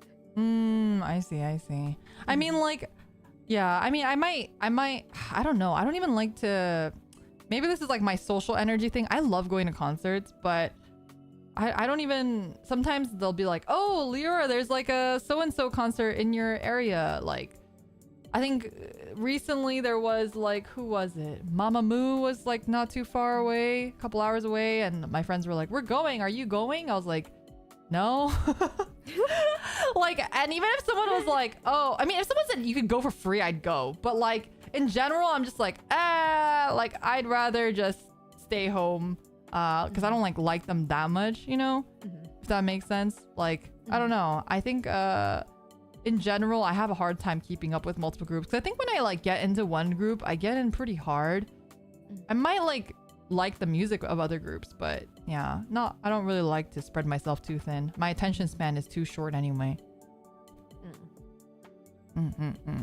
Yeah, I have definitely gotten a little bit burnt out occasionally with like juggling so many groups. But at the same time, it's like I go really ham for Stray Kids. Like I really keep up with LE SSERAFIM and ZB1, but not anywhere near the energy I give to Stray Kids. So I think that also like helps me. Right. And like if you're like feeling burnt out on one, you can kind of like shift your attention to another for a little while and then come back to it. Yeah, I mean, and it's also just very different experiences too. Like how I like standing, like being a fan of like Stray Kids is very different from being a fan of like LE SSERAFIM. Oh, sure. So I feel like it's like, yeah. So I think that also like, I could just be a fan of just Stray Kids for the rest of my life, but then it's like, well, fuck, I really like my girlies. Yeah, that's fair. I think like if I could afford it, I would just be a fan of one group for the rest of my life. But like you said, I think there are times where I get burnt out or there's no content. Like they're just touring or something and I just can't go to wherever they're touring. So I'm just empty for weeks and they barely post on Instagram or TikTok. Like what? I have nothing to consume. That's when I start like consuming other groups occasionally, like dabbling. And I'll be like, oh, okay, I wonder how this group is doing, or I wonder how this group is doing. And I usually like to, and this was me with JYP, I generally like to stay in the same like circle, if that makes sense, like the same company or something. So for example, with iLife2, they're in a company called Heroines. And in Heroines, they also have another group called Yoruami, and they also have Adam Lilith, who sometimes I kind of just keep tabs on, just like, what are they doing? What are they up to? You know, I'll like hop in just to see what they're up to when there's no iLife content, right? So, and it's easy because then they sometimes interact and that's like really nice too. So, yeah. I understand though. All right, next question is concert or fan sign / handshake. So if you guys are not familiar with fan sign / handshake, and in J-pop, it would be more like the checky events. Basically, a fan sign or handshake is when you go up and you can meet somebody, your favorite idol. You can meet them and either give them a handshake, take a Polaroid with them, and you usually get a couple minutes to chat with them. I would say like 3 minutes or so, usually, you can chat with them. In J-pop, they give you that long? I thought they were like 15 seconds, unless you bought multiple slots. So it depends. Like some places sell by minute or seconds, and then depending on how popular the group is. For me, it was, if you buy a checky, you take the checky, you introduce yourself, then you take the Polaroid together, and while they're signing the Polaroid, they talk to you for a little bit. But there's no hard timer because the girls are not super popular, so the lines are not like crazy long, right? I'll explain what fan signs, how they work in K-pop, because they're pretty different.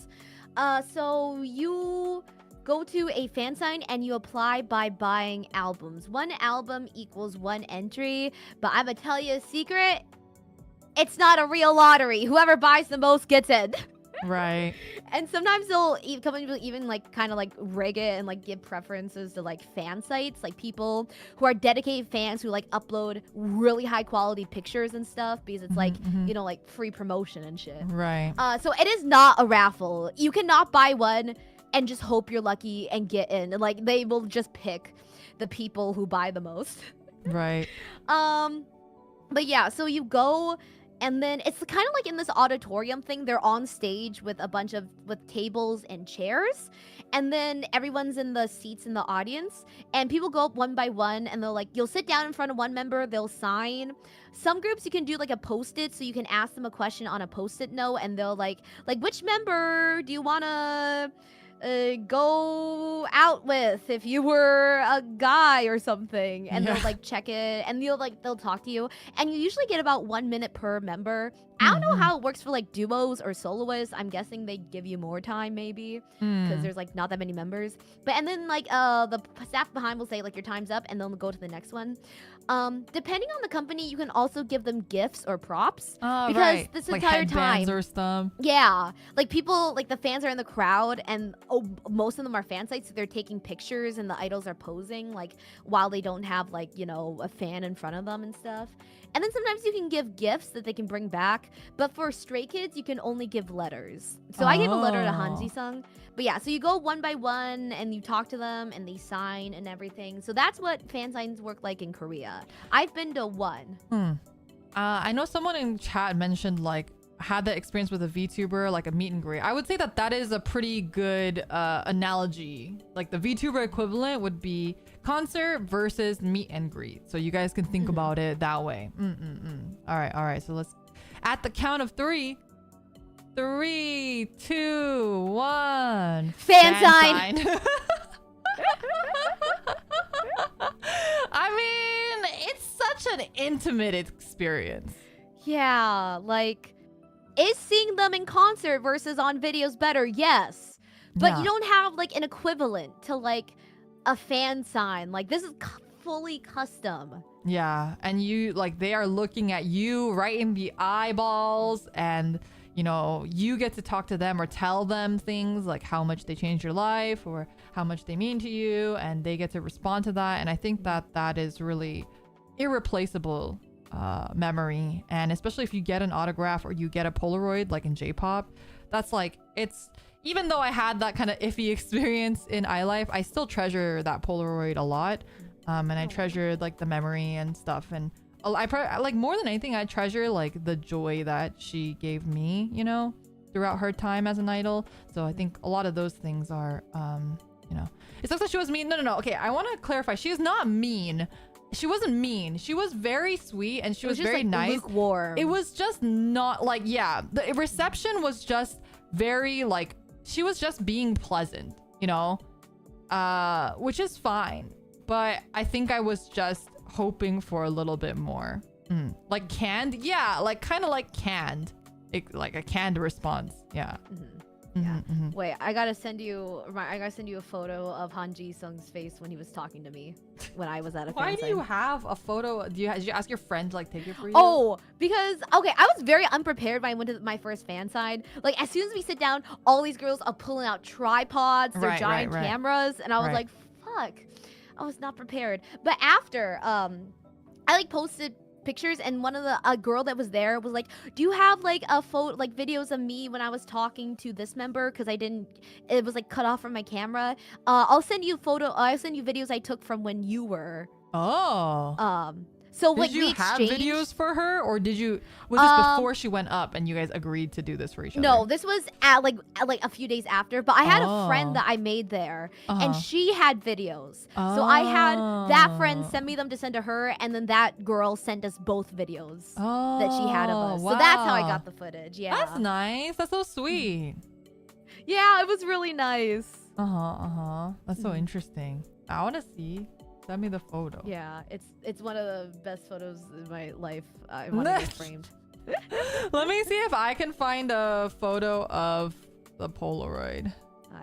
I won't be able to send it till after because it's on my phone. Oh, but okay. We can It's, send it's it a after. good fucking photo. It's a good fucking photo. Ooh, I'm very, very He was curious. just like so happy, and I was like, because I was like so nervous. I was like kind of looking down a lot. So when I saw Yeah. that video, I was like, oh my god, he was smiling at me like that. Aww. No, mine too. Like, I was extremely nervous. And I think that's what made it harder because I was so nervous that, like, I would say things, but I was kind of like blubbering, you know, a little bit. And, yeah. Anyway. It's always hard to meet your idols for sure. All right. Next question, though, is regards to going to a concert. Do you prefer a comfy concert outfit or are you the type that dresses as nice as fucking possible? And in Japan, what girls do, which is like crazy, they go to specific hair salons before concerts to get their hair done in a very specific fashion that incorporates the color of their oshi. Whoa. Have you seen those? No. Yeah, it's a very, very common thing to do in Japan. For girls anyway. And I've also seen, oh my god, there was this guy at the concert that I went to. His oshi was pink. He dyed his hair pink. And like, you're not allowed to do that in Japan, like if you go to the business. So you know that he's gonna dye it back when he has to go back to work.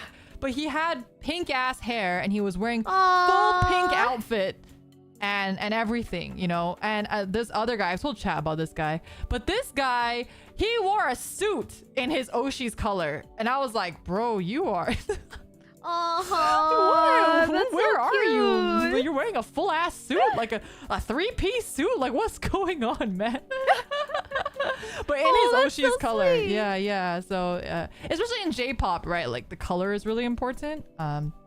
Less so in K-pop, but in J-pop, like every member has a color. Yeah, it's very I distinct. actually wish that was something that J-pop or K-pop had more. I agree. Because I really like it when they all have a representative color. I agree. I feel like K-pop tried to do that for a little while because every time they went to Japan, you know, anytime they promoted in Japan, they'd have to do that because it's like so engraved in like Japanese culture for like idols to have a specific color. So I remember like even with like GOT7, I remember when they had a Japanese tour, all of a sudden out of nowhere, every member had a color. I was like, okay, cool. I guess now we know what their colors are. They didn't have one before, but now I know. Yeah. I thought that was kind of interesting. All right. Yeah. All right. I liked when Aizwan did it, but then he told me Heetang got like this. It was supposed to be like a peachy, pinkish, orange color, like a peach, because like she was her like emoji she used a lot was like a peach because of her cheeks. But then a lot of the times in merch, it would be this ugly like tan color. Oh. I was like, man, fuck y'all. These girls getting like this cute pink and blue, and they gave Heetang fucking tan. Have you ever seen the anime Oshibudo? Yes, salmon pink. Yeah, the salmon pink. Salmon pink. Yeah, I love that anime. Salmon It's pink. such a good anime. But yeah, like literally he told me he got the salmon pink. Salmon pink. Salmon pink would have been cuter. The fucking tan, Oh, so funny. beige, pale orange. Nah. Yep, I get that. All right, here we go. Comfy concert outfit versus nice concert outfit in 3, 2, 1. Nice concert outfits. Like, I dress up just to see friends. Like, Yeah. you think I'm not gonna dress up to see my favorite person in the world? Like, Yeah, I go exactly. out for a 1-hour dinner with a friend, and I dress up. I like put on makeup. I do my hair nice. I wear like a skirt or a dress. Yeah. No, I spend a very long time debating on what I'm gonna wear when I go to a concert because I want to look as nice as possible, and I want to, you know, like, because even if it's not like trying to be attractive, especially if I'm gonna get a checky or like if we're doing a fan sign or something after, right, or like a handshake event afterwards, like, I'm not trying to like look nice, like, oh, I want them to be attracted to me. It's more like I want them to be like, wow, I have a really like, you know, I have a fan that presents herself nicely. Wow, that's cool. You know, like that's the kind of reaction I'm hoping for. Yeah. Honestly, I think I dress up more for the other fans. Like, Oh. because like I like all these cute girls at a fucking Stray Kids concert dressed up. I don't want to show up in sweats and a t-shirt. I don't even have sweatpants. That's how much I always dress up. I don't own a pair of sweatpants. It's like you know, in that light, you know, I was talking about those really young fans, the high schooler fans that I saw at the concerts. They really, really dressed up and so fucking cute, you know, like that sort of Jirai style. I was like, oh man, the girls are so cute. They're like head to toe, like fucking Ankh Rouge, you know, down like Liz Lisa up in here, you know. I was like, oh my god, they look so good. And then like I was wearing like, because I don't really wear a lot of skirts and stuff. I was wearing like pants and like slacks and like a button-down shirt. Because that's just like the kind of clothes that I wear. I mean, it was really nice, but you know, like very different vibes, right? And I was like, to be young and cute. And I was like, I wish I looked like them now. Senpai, you could totally pull off like cute clothes. No, man, you don't. I think you understand. honestly just don't have the confidence. No, you like, don't understand. You're like my other boyfriend who's like, I can't act cute because I'm not short like you. And I'm like, shut the fuck up and put a heart blush on your cheek, okay, girl? You guys don't understand how cute Amoria is IRL. Like every time Amoria posts a picture, tell me not, have I not every single time you change your profile picture on Kakao Talk and I literally am like, oh my god, your profile picture is so cute, you're so cute. And then Amoria will be like, shut up, Senpai. Amoria's so cute, so I don't fucking want to hear that from you. Down. You can't. You're so pretty. You would be so cute in like really cute dresses and skirts. Oh my god. She would be. She would be. She makes herself sound like a fucking ogre. God. Like you would pull it off. No, Amoria's so fucking cute. You guys don't even know. You guys don't even understand. Every time, and like Amoria's so good at taking fucking photos, like in such an aesthetic way. Yeah, I feel like I'm really bad at taking selfies. The last time I saw you post a mirror selfie, like normally, you know, I just post a mirror selfie, whatever. Amoria, this bitch is making a heart hands with, like, as she's holding the phone, her hands are in the shape of a heart. I was like, how did you even think to do that? Like, how many steps further did you go in your brain to be like, yes, because I have to hold this phone. I want to even hold the phone cutely, like. Like even the way I hold my phone is gonna be cute. Thank you for noticing the heart. Thank you for noticing. I did. I was like, damn, bitch is cute. Like, stop. Like, we get it, Amoria. You're cute. It was very, very, very funny. Thank you for appreciating my efforts. I try. Yeah. Well, one of these days, you know, I would love to drag you to a J-pop idol concert. I'd love to go. Yeah, next time I'm in Japan, I'll actually let you know, and then if you can, yes, you can like please. meet me there. I can go. Yeah. And we can like hang out and stuff. I think that'll be really fun. Because I'm going later this year, but I'm just going by myself and going for one thing. So I'm literally going to be there for like 3 days. And I'm just going there for that. And I'm bailing. And then you're coming back. So I'd really like to go, because I want to like travel to like visit Japan properly. Have you been before? I want to do it with someone. No, this will be my first time. See, Ken, still thank you so much for super chat. You're missing a big concert wear option, concert title, logo shirt versus Oshi t-shirt / outfit.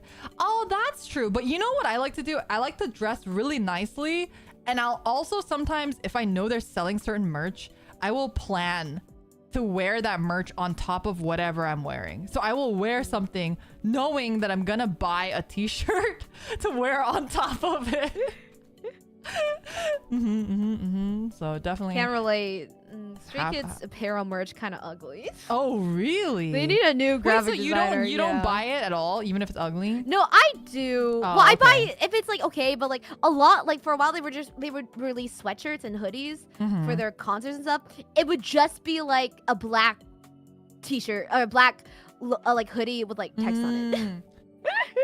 Granted, it was like embroidered text, so it'd be nice, but it's like this is nice. Fucking boring. Yeah. Like they had this one fan meeting that was like Chocolate Factory, and the colors were all pink and pastel, and it was really cute. Do you know what their apparel merch was? A black hoodie with "You Make Stray Kids Stay" embroidered in white. Do you think it's because they're trying to appeal so that Stray Kids themselves can wear it? Do you think they're trying to make it like super unisex, you think? No, I don't think so. They don't really wear their merch. Like, I see. Yeah. That's kind of weird then. I don't know who's designing it. I'm so sad because iLife had a concert earlier this year that I couldn't go to. And it was like, I don't know. They were like touring. But one of their tour merch was like, you've seen like idol hoppy coats, right? Yeah. It was like basically the cutest version I've ever seen of that because instead of a hoppy coat, they made it like a fake baseball jersey. Oh. Right? And so you can just wear it as like on top of whatever. And it's like open in the front, but on the back, it has your Oshi's like name really big and like a number. And it's like in the color of your Oshi's color. On the front, it had like the iLife logo and stuff. So cute. I'm so sad that was like a tour exclusive merch because I'll never get it. And they're not big enough where I can like buy it online. So unfortunate. But oh fuck, you know what I fucking hate? Speaking of merch, I don't know if K-pop groups do this, but like it's so frustrating. Have you heard of Ichikuji? Do you know Ichikuji? What is it? I might have seen it. Is like a merch thing. Like for example, there might be a Naruto Ichikuji, and you pay $10 to get a ticket, and you peel the ticket, and it has a letter on it. Yeah, I know. Yeah. So like A prize is like the really good one. Maybe it's like a figure or something. But then if you get like an H prize, you're just getting like a hand towel or like a keychain or like, you know, a coaster or something shitty, right? So you're supposed to like it's like a gotcha, and you keep doing it until you get the A prize or whatever. Basically, all like a lot of merch nowadays for J-pop is Ichikuji style, and it pisses me off. You can choose what member, but I'm like, I just want to buy the fucking shirt, but the shirt is like the A prize or something. I'm like, I just want to buy, please. Yeah, that's really annoying. Like they'll have non-Ichikuji merch as well, so they'll have two different merch. Like one is Ichikuji and one is regular. But some merch is exclusive to the Ichikuji, and it's really frustrating. That would be so fucking dangerous to me. Like, you would buy it all. It'd be fucking over. The craziest part is if you get like an S Ichikuji prize, you get a t-shirt, but it's hand signed by the member. So it's like a one of a kind shirt, basically. Very dangerous. Yeah. K-pop companies don't do that yet. Oh, they're greedy bastards, so who knows what they'll do in the future. But for like those idol birthday cafes, they're often run by fan sites. So sometimes fan sites will have something called Lucky Draw. So it's like the same thing where like whoever hosts the birthday cafe makes like fan merch. And like it'll be auctioned. I spend a lot of money at those. I spend a lot of money at those. I spent a lot of fucking... It's not even official merch. Yeah. Well, we have a question for that in a bit, so let's continue on. Our next question, though, is not related to merch. It is main dancer who can't sing versus main vocal who can't dance. I think we've kind of established that both of us personality is kind of important. But say that, like, you know, in the situation where the personality, appearance, whatever is kind of on the same footing, which of these two do you prefer? All right, let's go. 3, 2, 1. Main vocal who can't dance.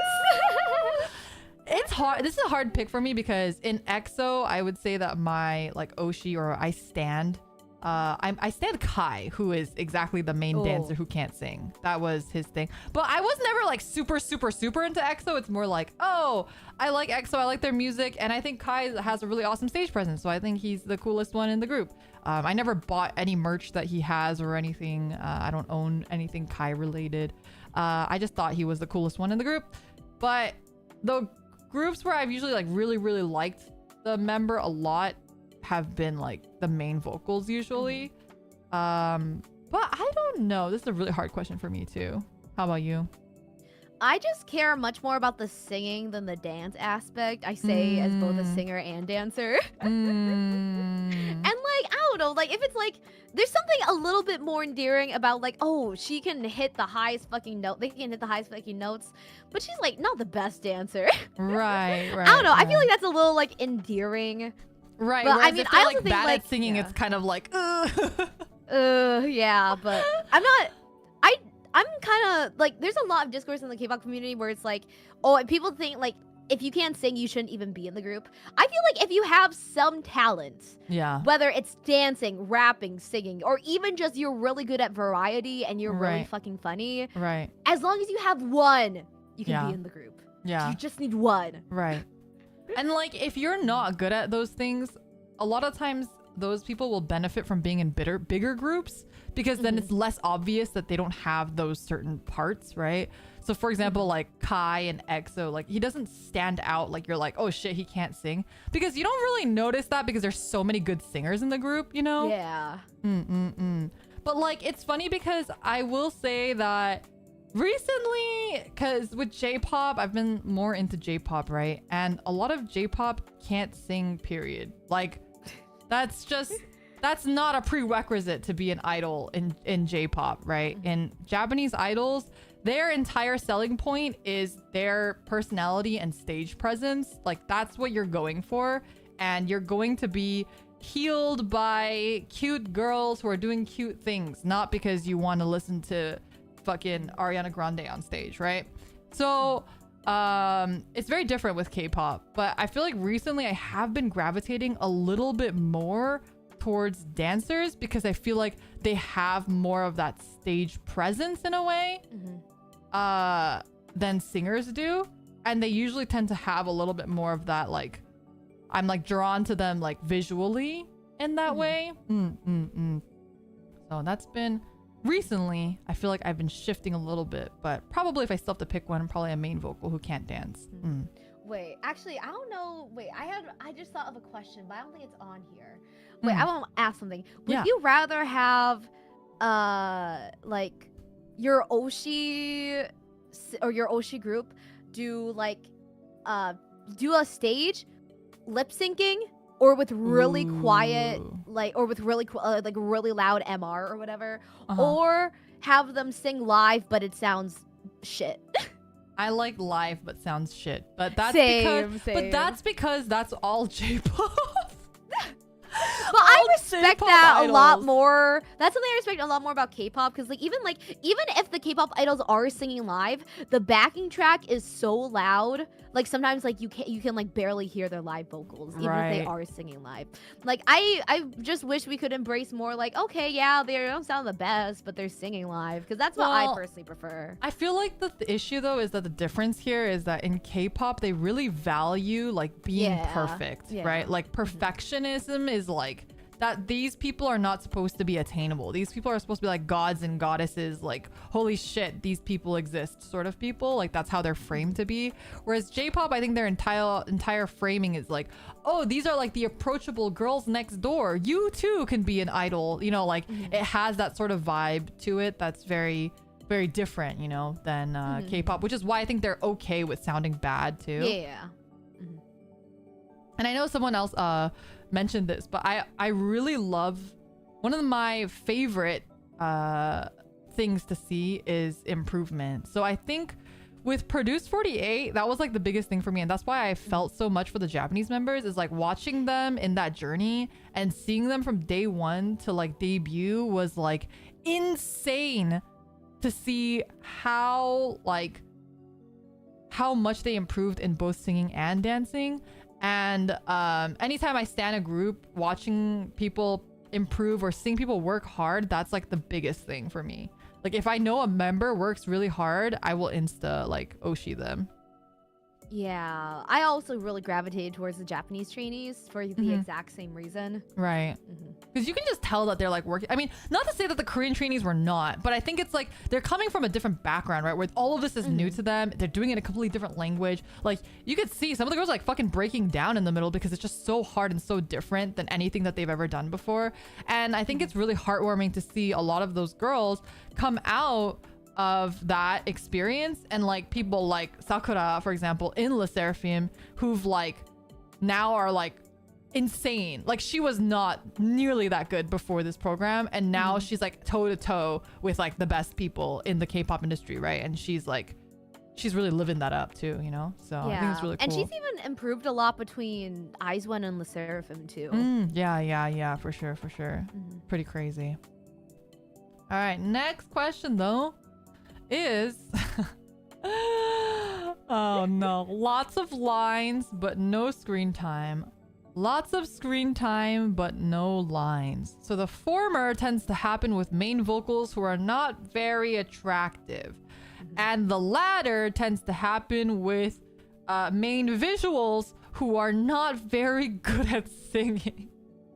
Or you can be like half the Eyes One members and get no lines and no screen time. That is also true. And that's also what happened to my current question mark I Life Oshi as well, where she had no lines and no screen time. I think probably because of the scandal. They were just trying to like keep her in the back seat for now until it blew over. So yeah. All right, here we go. 3, 2, 1. Lots of screen time, lines, but no lines. screen time. I'm the opposite. I very much value what I can see on like music videos because I can't see them in person that often. So if my Oshi is not on the screen and I can't physically go to see them, this is like all I'm getting from them. And I need to see them more. To be fair, I'd be fine with either of these as long as they have one. Just give them lines or give them screen time. Just one, and I'm good. But so many times you get neither. Yeah. But for me, I think it's like, well, like, if it's not screen time, it's kind of like, well, at least with K-pop, there's lots of, they go on a shit ton of music shows. So if they have a lot of lines, they're guaranteed to get like some like close-up shots or like be center when they're singing. So at least you have that, even if like you barely see their face in the music video. That's true. That's true. I could see that. Well, in J-pop, we don't have music shows like that, so yeah. So definitely I can see more of, yeah. Yeah. Although it is really sad when you do eventually go to the concert and then you're like, they are never in the center because they are never singing. But okay, the good thing about J-pop is almost every J-pop group has something called like an intro song where every member has a line where they introduce themselves and then people in the background will be like shouting their name. Yeah, I really wanted VNU. That would be like my ultimate VNU song dream. Yeah, because like when the Budokan, that one, their little intro song. Oh my god, I think that's so fucking cute. Yeah. So that's like almost every group has that. Didn't that start from Momusu Kashimashi? Yeah, like Kashimashi is probably the most famous one. I don't know if it started from that, but it definitely is the most famous one. That's the one that's like how does it go? I'm suddenly forgetting. I'm just thinking of Hyokori Hyotanjima. What's that? How does it go? I think if you heard it, you would know it. It's like very, very famous. And it's like them just introducing themselves. And yeah, I think it's like a staple now. So at least I get that. At least I know they'll have that one line. And they'll sing that song at every concert because obviously it's like the staple song, right? And you'll go hard during your Oshi's one line. Oh, hell yeah. Your pen light is going up. You are screaming their name. Like, this is your only shot. This is your only chance. It is. It really is. Totally. All right. Next question, though, is Oshing the most popular member versus Oshing the least popular member. And this is not like, I'm not saying that this is the only reason why you're picking them, but if you have to choose between the two, which do you prefer? This is really difficult. This is really hard because there's a lot of pros and cons. I think I've never Oshi the most popular member, but I have Oshi like one of the more, or at least like one of my bias records that I buy stuff for was like the most popular member. So this is like really, really difficult. I'm really torn. You also, like, if you have the most popular member, the cool thing is that you get more like stuff like merch, or they get to appear on more programs, or they get to appear in different places more. They usually are more active on social media too because they have a lot more people responding to them. They're usually pushed by the company more, so they get more like commercial opportunities or like product advertisement opportunities or marketing with the opportunities. And stuff like that. Yeah, from the K-pop perspective, I'm thinking of it also like because like popular groups, like members will often go on variety shows and stuff, but not all of them. Usually the most popular ones, or if there's one really known for being funny, it doesn't have to always be the most popular. But the least popular members do not get as many opportunities. No, not at all. And then also I'm thinking of like photo card prices. Oh, right. Like if I want to buy like photo cards, like international fans don't do this. This is very looked down upon, but in Korea they do this so often. Like, okay, you want to buy the most popular members photo? You also got to buy the least popular members photo because we can't sell them. So you got to buy them together. And it's so sad. No, that's so sad. If I was the least popular member, oh my god, I would fucking the mental issues that you have. Yeah. Or I'm also thinking of like posts. What are they gonna do? Like, cause if like a group disbands and you're the most popular member and the group's like decently popular, you're pretty set. But if you're the least popular member, and especially if the group is not that popular, like you're kind of gonna like disappear. Right. So I can see pros and cons for both, for sure. But this is, you know, again, as a fan, as your perspective as a fan, which you prefer. So, do you need another moment to think, or? I got it. Okay, all right. I got it. 3, 2, 1. Oshi, the least popular member.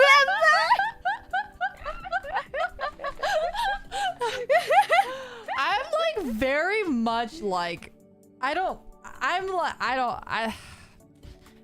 not good at, I hate saying this out loud, but I'm definitely like, oh, I like the stuff that's like people don't understand why this is good, you know. And then usually when things get popular, I feel like, oh, I've done my job, I'm leaving now. Like that's usually my stance on a lot of stuff.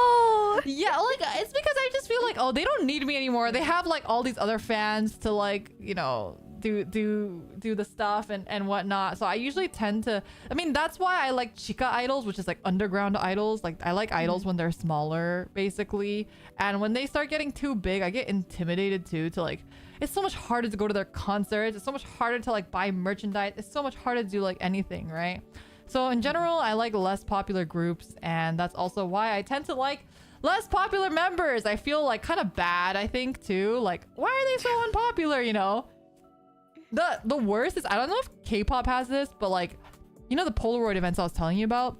Yeah. So after the event, you go in line, and it's literally like Oshibudo, where like you can see how long each line is for each member. And my friend, she Oshi, the absolute least popular member. Mine was like second or third least popular, so it wasn't that bad. She was like crying in line because she felt so sad, because the line was literally like maybe 10 people at max, and then the most popular girl had maybe 60 people in her line. Like the difference is like fucking insane. So she was like, my friend was like actually crying. She's like, I'm crying because like I just feel so like bad for her, and I feel really sad that like no one's here, and she's like amazing, and no one seems to understand like that, and you know, like it was like really sad. I mean, honestly, if I was in a J-pop or at least K-pop function more like that, I think I would also gravitate towards least popular, more like the lesser popular members as well. That's right, you're easily guilted. I forgot. Yeah, obviously is. And I think I would also feel that sense of like, I'm like of course, like I mean a lot to that the girl with like 60. If I'm in line for someone with 60%, of course she's still happy to see me, but sure, like, of course. In like a kind of selfish sense. Oh, 100%. I would kind of mean more to the girl. Yeah, It doesn't have as many people. I mean, that's like the whole thing about Oshibudo, right? And like there's a new manga that chat recommended to me that's called Damedol. And Damedol is also like a very similar concept where the guy, he's like her only fan. And that's like part of like the whole like shtick too. And I think it's like just really freaking sad whenever that stuff happens, you know? It's just like you do mean a lot to them, and they will remember you more than the person that has 100+ fans, you know? Yeah, I mean, honestly, I kind of do want to get into like a Nugu idol group in Korea, like a really small group. Right. So like I can like get into their fan signs. Like I have one friend that got into a fan sign and she only bought one album. Wow. Which is like, I haven't even heard of that. Like, I've seen Right. people go to Nugu, but they have to buy at least like 5. But she Right. got in with 1. But It's kinda, like, hard I kinda because wanna, yeah. like, okay, so by the way, for you guys who are not familiar, Nugu is literally means who, but a Nugu group is like they're so small, like nobody knows who the fuck they are. Sort of But in thing. Korean, that's what international K-pop fans call them. But in Korean, they're called Mangdor. Like oh, God, failed that's even idols. Sadder. Oh, Mangdor I know, is basically, by it's- the way, yeah. Mangdor translates to Mangdor is, like, damedo. failed. Yeah.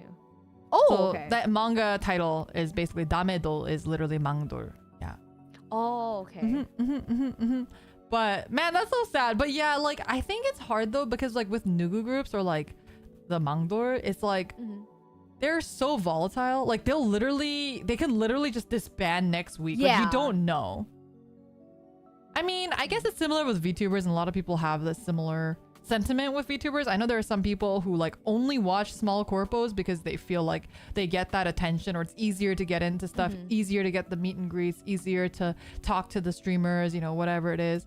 But you know, just like the K-pop groups, very small corporates or even indies can just literally disappear tomorrow. Like you really have no sort of guarantee on that compared to the big groups. You know they're going to be around for a long time, right? Yeah.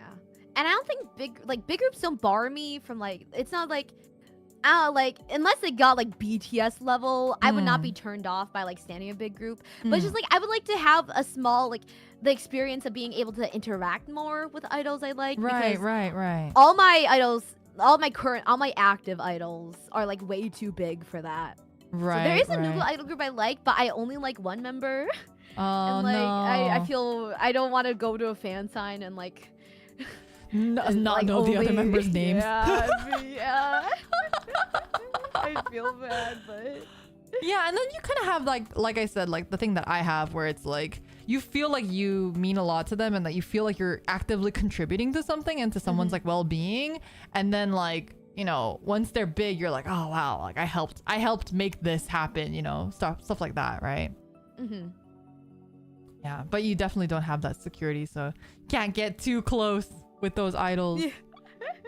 they could yeah, just fucking in K-pop, yeah, disappear. Yeah. Like I don't know how J-pop usually announces like if a like, well, I guess like it's less common for like full groups to like just like disband. It's usually like individual members. I would say that in the graduate. Chica idol scene, it is possible for full groups to Oh, disband, okay. but they usually don't unless there is an issue. Yeah. Because for like small groups in K-pop, it's not like they'll just like suddenly announce disbandment. It's like you don't hear from them for like a year, Yeah. and then their company's like, "Hey, they're disbanding," and you're like, Yeah. "God, you fucking think." Yeah. No, they would never do that in J-pop. They would definitely announce it and definitely tell people, because I think people would just get so angry.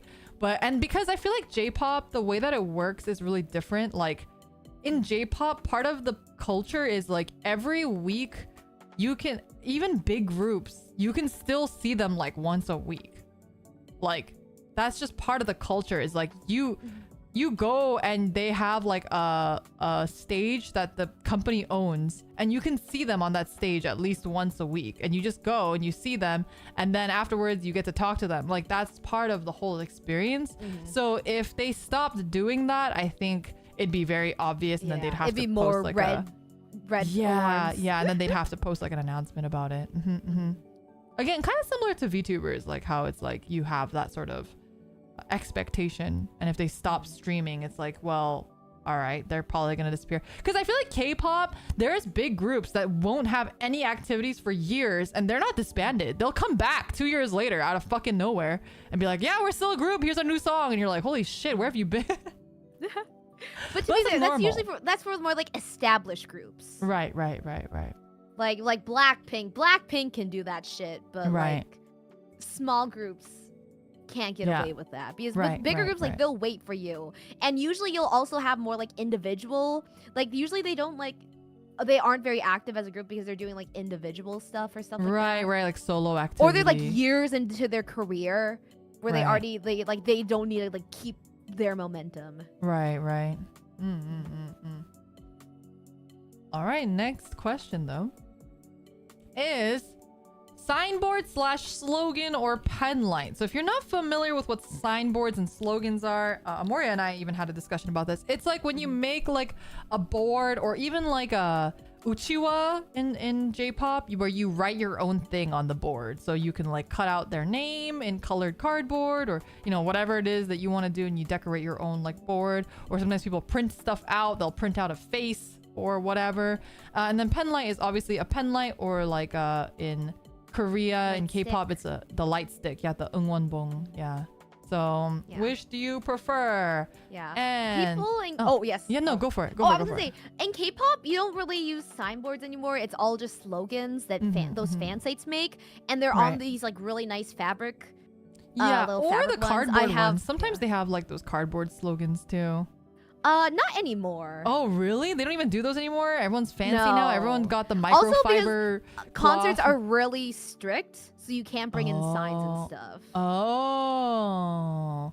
But basically what it looks like is it kind of looks like those towels, like those idol towels, where it like goes around your neck sort of thing. But the K-pop ones usually have a photo of their face on it somewhere. Yeah. It'll be a photo of their face on one side, and then their name in this like shiny holographic, like kind of reflective text on the back, so then like the idols can like see it more easily. Yeah, I just sent you pictures of the ones I brought with me. Yeah, I'd love to see. I don't think I've seen those. All right, 3, 2, 1. Pen light. Oh, the Stray Kids have a pen light stick. Yes, actually they have 2 of them. They just released their 2.0 version. What does it look like? Is it all because Korean pen lights can be really funny. Like sometimes they have really silly ones. Theirs is pretty basic. It's a globe one.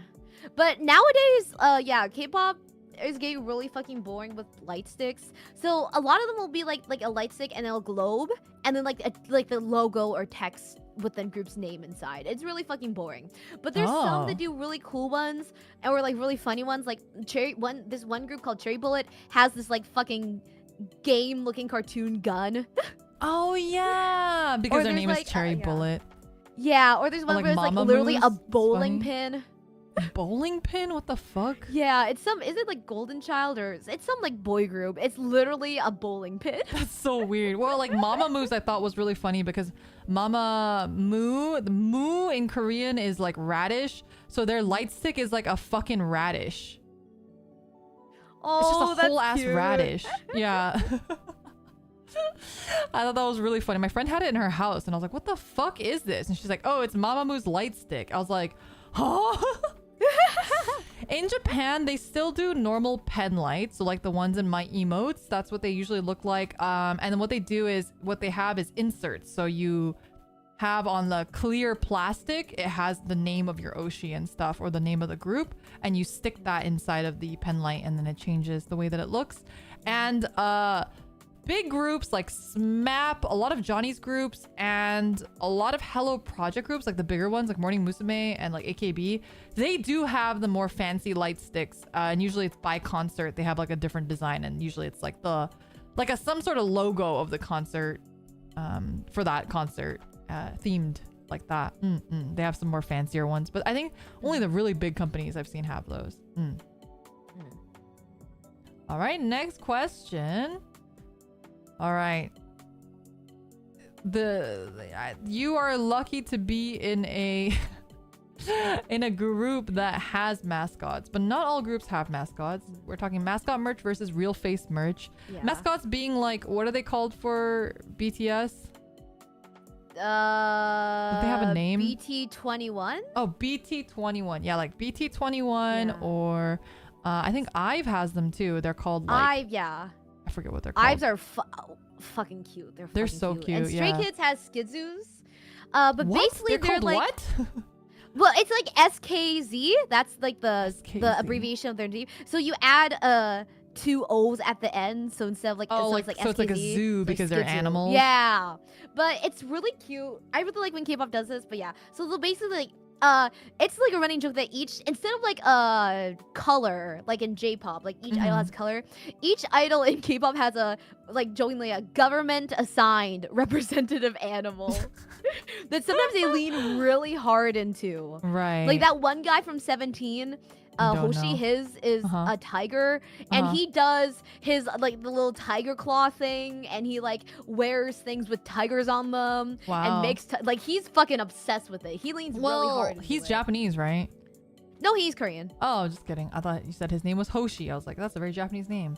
Yeah, but he's Korean. I don't think 17 has any Japanese members. Oh, I see. Yeah, I see. so like basically, sometimes the company or even fans will do this. Right. It's only more recently companies have started doing this. Usually it's just fans.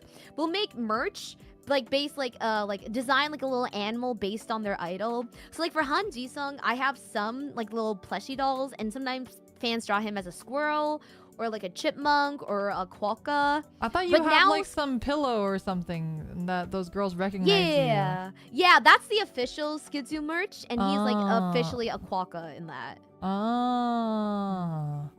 You have to send me a photo of that sometime. I haven't seen. I will send you a photo of everything. I've brought a lot of Stray Kids merch. I think J-pop is like slowly leaning into this because BT21 is like so big in Japan. I think if the groups are getting bigger, they're like slowly starting to do a little bit of this. Like for example, iLife in their most recent promotional images, they all had animals assigned to them, and that was like the first time that I had seen that. And it was really cute. I liked it a lot, but I really hope they kind of do more with that, but we'll see. All right, let's pick. And real face merch is obviously just merch with their actual face on it. All right.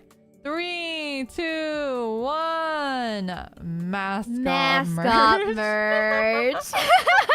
I mean, it's just because it's more subtle and you can actually use it, right? Yeah. Because, like, I don't want to walk around with a fucking Kpop human face on my fucking shirt. That's just embarrassing. Man, there was a girl in college that used to do that, and I was like, you know, I respect it, but I'm not gonna talk to you. Yeah, even as like a fellow K-pop fan, it's a little bit tacky. Yeah, it's a little tacky. Mascot merch. Also, chat says, sorry, I would commit crimes for Palkery merch at this point. See, yeah, I think VTubers also have a similar thing. Yeah, a lot of VTuber merch that could just be mascots as opposed to. And it's funny because even in VNU, I pay, like, you know, like the Palkery design. I was like, I'll pay for it. I want a mascot. I'm gonna do this and that. Staff actually did pay for it for me, but that was like out of my own volition. I was like, I want this person to design it, and I want this mascot, and I want a mascot.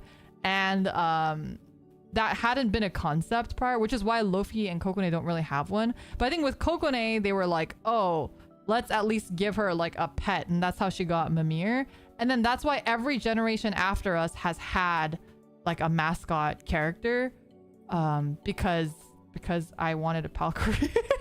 Yeah, but the thing is, I don't really consider Lulu to be like a like I'm still trying to find an artist to do like an Amoron mascot. Well, see, the thing is, here's where the miscommunication sort of happened. I wanted the Palkery as like a representation of my fans, and I don't think they really understood that concept. I think they just saw that I was making emotes with the Palkery, and they were like, oh, we should give everyone a pet like Leora's Palkery. Yeah, and I don't think very they really different. I don't think they really understand. And then I think instead of telling you guys, oh, this is your fan mascot, everyone took their characters as, oh, this is my pet. And so they just try to figure out something to do with it, like, oh yeah, it's just my pet, you know, like for you, like my pet unicorn. Staff didn't say anything. Right, but I think it was intended to be like what the Palkery is. And I think like probably Kokone was the first one because she also had Mimir. And I think she was just like, oh yeah, Mimir is like my pet, as opposed to like, this is what my fans look like. You know what? This makes sense. I have been wondering, why is Staff so fucking obsessed with giving us pets? No, yeah, I think that was the thing. Oh, I said Mimir was chat's rep. It just got rejected by chat. Oh, well, that's how it started. That's why every other gen afterward. Thanks, chat. Thanks, you ruined it for the rest chat. You literally ruined it for Gen 2 and 3. Thanks. I think genuinely they actually ruined it for Gen 2 and 3. Literally, yeah. After that, the expectation became, oh, it's like Mimir, where it's a pet and it's not chat. Well, I feel like staff literally told me, Lulu's your like magical companion. Like they didn't even like give me the option of. Well, because I don't think they understood what that was. Yeah. Like with the Palcrays, I don't think they understood that like, oh, this is a representation of my chat. I think they probably still think that it's my pet. Still? Probably. I don't know. I doubt they think that it's my. I don't think they understand the concept of it. Well, because they also don't like watch my streams in a way that they like really understand that sort of culture, right? So. Yeah. So thanks, chat, for ruining it for everyone. Yeah. So what I'm hearing is I could have gotten a free fan mascot, and now I have to pay for it myself. Yeah. That's what I'm hearing. Yeah. I'm pretty sure that's what it was supposed to be. So. Anyway, mascot merch. Mascot merch is definitely way better than real face merch. I could go forever without buying a single piece of real face merch. Same. If I could.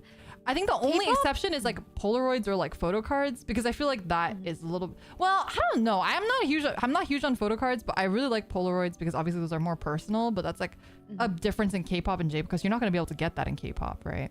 Those are really fucking hard to get. Right. Yeah. It's like the norm in J-pop, so. Yeah, because I mean, K-pop kind of makes face like I guess I was thinking like no apparel face merch because they know no one's gonna wear that shit out in public. Right. But I do like usually when Stray Kids releases acrylic stands, I'll always buy G-Songs and sometimes like my bias records as well. Because I do like. I don't think I could ever have an acrylic stand of a real person. Oh, really? I don't mind like real merch if it's meant to be like in your home. But if it's like, yeah, you take this and you just go out with it, I'm like, no. Right, like a keychain with their face on it or something. Yeah, like hell fucking no. You know what actually J-pop idols, a lot of Chica idols have been doing recently, and Denpa did this a lot, and I don't know if they're the ones who started it, but they definitely were the first ones I experienced with it. A lot of Chica idols in J-pop will actually do like anime art of the members. Like official anime art of all the members in a very specific style, and then they sell merch with the anime art on it instead of the members. So you can buy like an acrylic stand of the member that you're Oshi, but she's like an anime girl, and I fucking love that because obviously I'm a massive weeb. Did you see when New Jeans did that? I don't think I saw them do anime, but they definitely did the like the Powerpuff Girl ones and stuff. I thought those were cute. They did the alongside the Powerpuff Girls, they did anime version. Oh, I don't think I've seen that one. And they collaborated with like it was either Line or Kakao friends or something, and they did a whole bunch of merch just with like their little anime art. I thought that was really cute. Oh, yeah. I don't think I've seen that, but yeah, I definitely really enjoy the anime art instead of real people's faces, and I'll even buy shirts that have the anime on it because at least like not in Japan you can't wear those out, but in America I can wear that out, or I can wear it at home and stuff too, or just wear it to concerts too. Yeah, they've been doing a lot more of that stuff too, so I consider that quote-unquote mascot merch because we don't really have the equivalent in J-pop. All right, next question. This is the one I was looking for earlier. Fan merch versus official merch. I think I should preface this with saying that most official merch is kind of ugly. So we're not talking about like, oh, nice official merch versus nice fan. No, like I'm talking like what you see in K-pop with official merch. We know that normally it's not very cute. And this is the same with VTubers. A lot of VTuber merch honestly is not that cute. Yeah, like you're talking like 50 million. Okay, after the 5th acrylic standee, like what are you gonna do with them? Honestly, I appreciate rectangle badge. The rectangle, yeah, or like the circular can badges and the rectangular acrylic plates. Like, I appreciate you guys for buying that, but honestly, I understand people who don't want that shit. Like, it's just after you have so many of them, like what are you gonna do? You know what I mean? some big VTubers selling folding table as birthday merch. Okay, like obviously big VTubers don't count because they can do whatever the fuck they want because they make so much money. But I'm talking about like regular or smaller sized VTubers or K-pop merch tends to, even the big ones, tends to be very samey. Were you the one that told me about the trash can? Yeah. Wait, but that one's cute. Yeah. No. I'm saying that's an example of like good merch. Yeah. Because I feel like with a lot of the VTuber merch that's good, it's usually when the company tells the talent they can make whatever the fuck they want and they make something cool. And that was the case for, I think that was I's one, right? Was it I's one that had the trash can? Who had the trash can? No, Stray Kids. Oh, no, I'm not thinking of Stray Kids. It was a like, girl group. Oh, it was Twice. Are you? I don't think you told me about this. I think my other friend told me about this. Twice also had a tour where each member got to design their own merch. And I forget who it was. I think it was Taehyun or somebody. They just made a trash can and they sold this at concerts. So people had to buy the trash can and carry it around. They had to carry it around during the concert until the concert was over and take it home. But, you know, stuff like that is cool because the talent is creating the merch themselves and they make something unique. But usually you need a lot of money in order to produce individualized items like that, which is why companies like us who are small, we can't do stuff like that. But in general, official merch is usually pretty bland. It's usually like standard stock stuff. Usually a bunch of acrylic stands, bunch of slogan towel-ish things, maybe a shirt or a hoodie that has their tour dates or something on it, you know. Actually, the Stray Kids concert merch is going on sale tomorrow, so I need to buy that. Well, good luck. They have some cute things though. Rare and lucky. I mean, they have a lot of ugly things. They have a lot of fucking ugly things. Yeah. And the fan merch is obviously, you guys are familiar with fan merch. It's like fan art, fan created merch, and whatnot. So, all right, here we go for K-pop and J-pop. Mostly for K-pop because J-pop doesn't really have fan created merch. So let's go for K-pop for this one. All right, 3, 2, 1. Fan merch. The official merch is just wow, so bad. after we just spent 5 minutes ragging on official merch, I wonder which one we're gonna pick. Yeah, and I would say even with VTubers, I actually buy a lot. Okay, I buy the official merch because I want to support the talent, so I do buy all that shit. But in general, I buy a lot more fan merch, like fan art. I will buy. I have a bunch of cute like fan art keychains or whatever, but and I will buy the official merch. But which do I prefer? I prefer the fan merch.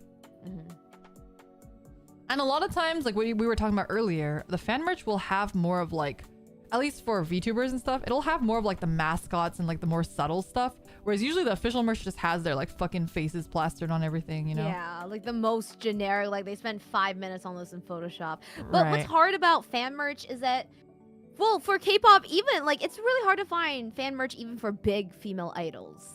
Like a lot of fan merch, like there's like a lot of fan merch is for like medium to big size like boy groups. You know, okay, so I went to Anime Impulse recently and they had a subsection that was like just K-pop. I don't know what it's called, but it has a different name. But anyway, it was in the same building so I could browse it and I browsed it. There was so much really cool New Jeans merch. Oh, really? New Jeans? Yeah. So I think it's kind of starting to bleed over a little bit. But there was a lot of really cool like Artist Alley New Jeans like fan art / merch. And I was like, oh, that's like really cute. I would buy it if I knew who any of these people were. Because when I always see like fan arts, at least on Twitter, they're always just like, yeah, boy groups. Right. I mean, I think the reason that is though is in general because boy groups tend to have more female fans, female groups tend to have more male fans, and female fans tend to make more fan merchandise. I think that's just what it boils down to, and that's probably why VNU doesn't have any fan merchandise, is probably just because we don't have a lot of, first of all, we don't have a lot of fan artists, and second of all, we don't have a lot of female fan artists. Like if you look at artist alleys, it's like 90% girls selling merch. Like it's very rare for guys to be selling merch there. And I think also like buying habits too. I feel like, you know, I have a lot of friends that sell at artist alley and I help them out and I like see the buying habits of people. I think male fans are much more likely to buy posters and prints and female fans are much less likely to buy posters and prints. And what female fans want is like, they want like keychains, acrylic keychains. They want like pouches. They want lanyards. They want like usable stuff. Whereas I think male fans are much more like, oh, I want a postcard. I want a print. I want like a huge thing I can put on my wall. Like it's like a very different buying mentality. In my man cave. Yeah. The buyer mentality is different too. So I think it makes sense why the seller mentality is different for the different groups as well. But on that note, I would love one day to see via new merch, in the halls of Artist Alley. Yeah. Please. One day. Yeah, I do love signed cards, acrylic stands, and wall scrolls. Like, for example, like if I'm buying merch, like, for example, if I was buying merch of myself, if there's a print, 11 by 17 Leora print, and there is a Chibi Leora keychain, you bet as hell I'm gonna buy the Chibi Leora keychain. Oh, hell yeah. Yeah, or like if you're telling me there's an 11 by 17 print of Leora looking really hot and whatever, I'd be like, wow, that's cool. But that same art is on like a pouch, I'm buying the pouch. You know what I mean? Like, I don't think I've bought a print in like, since I was in high school. Yeah. See, Kenso, thank you so much for the super chat. Would you rather wear clothing with the group logo, group head/faces, group silhouettes, group inspired image, flavor text, or none? I think I prefer like something that's like not outright like not with like the group just printed on it. Like I like something that's like really aesthetic and like fits with the group's aesthetic and very inspired, and like fans that see it will know. Right. But like if someone doesn't know it, they might like just think it's like a nice looking I don't buy any this is a fun fact about me. I do not own a single article of clothing that is not a pajama, by the way. I don't own a single article of clothing that has text on it. Oh, really? Yeah, I don't buy clothes with text on it. I think the only ones I have are like anime shirts that sometimes I wear outside, like the Uniqlo Gundam shirts will have like text on it, but I don't wear clothes that have text on it because I just don't think that, I don't know. Something about text is like, I feel like it's cringy sometimes, if it's not done right. You don't own pajamas? No, I mean, my pajamas have text on it, but that's because I'm not going to ever leave the house with those. I think my shirt right now, I'm wearing a pajama shirt. It says bad cat on it. It has most of my pajama shirts are old shirts or like old shirts from like my dad. Oh, that's so cute. That's adorable. No, I wear a lot of falling apart. I wear a lot of anime shirts to sleep too. I have a lot of VTuber shirts that I wear to sleep. I also have some esports shirts that I wear to sleep. Because I'll buy the merch to support, and then I'm like, well, I'm not wearing this shit outside, and I'll just wear it as pajamas instead. Yeah. I'm sad, actually. One of the VTuber shirts I own is getting really faded because I've been washing it because I wear it to sleep a lot. But it is what it is. All shirts have an end. Okay, if you could... we've talked about this before on that panel that we did, but if you right now could have any Amoria merch, what would it be? Like a plush. Like maybe like a Lulu plush. A Lulu plushie. Or one of those K-pop idol dolls. Like those little 20 centimeter dolls. Yeah. That people make of K-pop idols. I want one of Amoria. You've seen the photo that I showed you, right? Yeah. I want it. Yeah. Yeah. But I would. Yeah. I think. Oh man, yeah. Palcrete plush, like the one in the background here, would be like fucking insane. I would go ape shit over that. It's so cute. I love the Palcrete design a lot, so. Or even just like a really small like plush keychain or something like that. Just plush things. I agree. But I don't like using plush things outside because I'm afraid of them getting dirty. Oh, I am always with like when my Skidoo plush keychains. I just like throw them in the wash if they get a little dirty. I see. Do you buy multiple copies? No. Oh, interesting. I am definitely I buy multiple copies. One to use outside and one to keep forever in the packaging.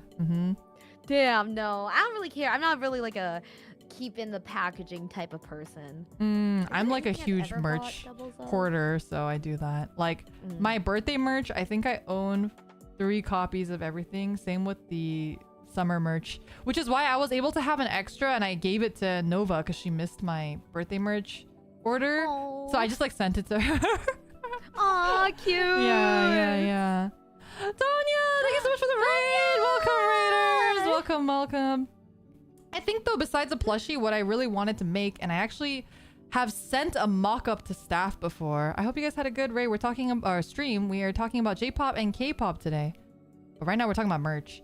I sent them a mock-up of I designed it. It was a hoodie, a Leora hoodie. And on the back, it had my, my like logo, my emblem logo. Yeah. Yeah, I had the emblem logo on the back. And then, I don't know if the front had anything. The front might not have had anything. Or I think it might have just said like Leora or something on the, where the breast pocket would be. Like it just had some small text. But yeah, unfortunately never got made. Oh my god, I would love V&U hoodies. Yeah. That'll be so good. Or something with like really like subtle but like cute. Yeah. Ironically, this was a different time with different management, but my birthday merch, all of that I actually designed myself. Oh. So I was really happy to be able to. I mean, that became like the standard merch for a while, which was really funny. But I had proposed the hoodie for a different merch thing, but unfortunately, we couldn't make the hoodie for the birthday, so that's why it never got made. Tensei, thank you so much for the gift of membership. Please be sure to thank Tensei if you received one. Thank you. Really appreciate it. Do you want to do a quick introduction for all of the Tonya Tachis that are coming in? Sure. Moria. Hi. I'm Amoria, the magical girl of love from VNU Gen 2 Solstice, aka VNU's resident K-poppy. Hello. And if you guys are new, I'm a pretty frequent visitor on Tonya's channel, so you might have seen me around, but my name is Lyra Valkyria from VNU's first generation Symphoria, and I am the youngest and most say-so in all of VNU. Nice to see you guys. Yeah, my Dongseng. Oh, Sure. Yeah, thanks for inviting me to stream. Recently I've been helping Amoria with some of her like payment stuff, and every time I help you I'm like, I feel like a sugar mama. I know you're paying me back. It's right afterwards you like literally pay me back, but even then I'm still sometimes I'm like, I feel like a sugar mommy. Oh, I feel like I'm doing like a dirty transaction where I'm like, hey, Leora, under the table, like drug money. I'll secretly wire you some money. Yeah. Through PayPal. I'll transfer you the money tonight at 12 p.m. No, but we've been helping each other out, so it's been funny. Yeah. Anyway, all right, next question. All right, the choices here are live concert with bad seats or watch at home with live footage. These are your two picks here. And I think this is I don't know. I think your decision will probably come to you quickly. I don't want to say it's an easy answer because it makes it sound like there's only one answer. But nah, I have an answer right away. Okay. All right. 3, 2, 1. Watch at home with concert with bad seats. I think I'm too old and tired to go to live concerts if I can't get a good view, so I will just watch at home if I can watch with live footage. I think for me, well, it's like if it's live footage, then I can find a way to watch it the next day if I really want to. But I think for me, it's more just like the experience, and also like, have you been? I don't know if this is a recent thing or not, but how they give out, how fans make really nice freebies and share them before a concert. So I haven't been to like a ton of K-pop concerts. Like the ones I've been to are more like, I've been to like K-Con and stuff. So like it's like multiple groups. So I think it's less like that than if you go to like a single group's concert. But I've definitely seen people like trade or like give stuff out for free. Like That doesn't really happen in the J-pop scene, so I'm not like super accustomed to that. But I do think if that sort of experience was there, I would definitely go. Yeah.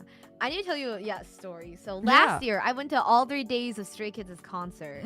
And yeah, so fans will literally make like little fan merch, and sometimes it'll be just like little nice printed photos, and sometimes they go like they'll be making like really nice acrylic keychains. Oh wow! For free? Like, I got a tin case. Yes, What yes, the for heck? free. Or like these like little tin cases with like stuff printed on it. Like it can be What? really nice fucking merch. So every day of the Stray Kids concert, I would get there like 5 hours early. And like go around and like get freebies and stuff. But this was the first time, and my friend who went to a fan meeting of theirs a few months prior even said that this was so fucking insane compared to what it was like at the fan meeting. It was really chaotic. Because what people do, they'll take a picture of it and upload it on Twitter and be like, oh, I'll be sharing this like the first and second day of the concert and And how it's supposed to work, the person will leave it like to have a box and like leave it like somewhere near the venue, and then take a picture of it and upload it so then people can come get it. But it got There's no so one watching. fucking It's just like a hectic. box out there. Yeah, and so many, like there was so many people, like dozens upon dozens of people doing this. But it got to the point where people set down a box, people just see there's free stuff, don't even know what it is, just start running towards it. Just start fucking booking it. So you'll just see a horde of people, of girls, just running to get whatever is in this fucking box across like the area. Yeah. And I was like, okay, well, I don't want to like some of the things I don't care about, but some of the things I saved on my phone, and I'm like, I really want this. Right. I really want this fucking nice acrylic keychain. So then I started running. And there were some points where I would like I literally got trampled. I literally fell and got trampled like right near the box, and people were still trying to get to the box beside me. But there were some really nice girls who were like, Tokyo, like hold on, stop, there's someone that fell, and they would help me. Oh my and God. my knees were bloodied. What the by the fuck? end of this 3-day concert.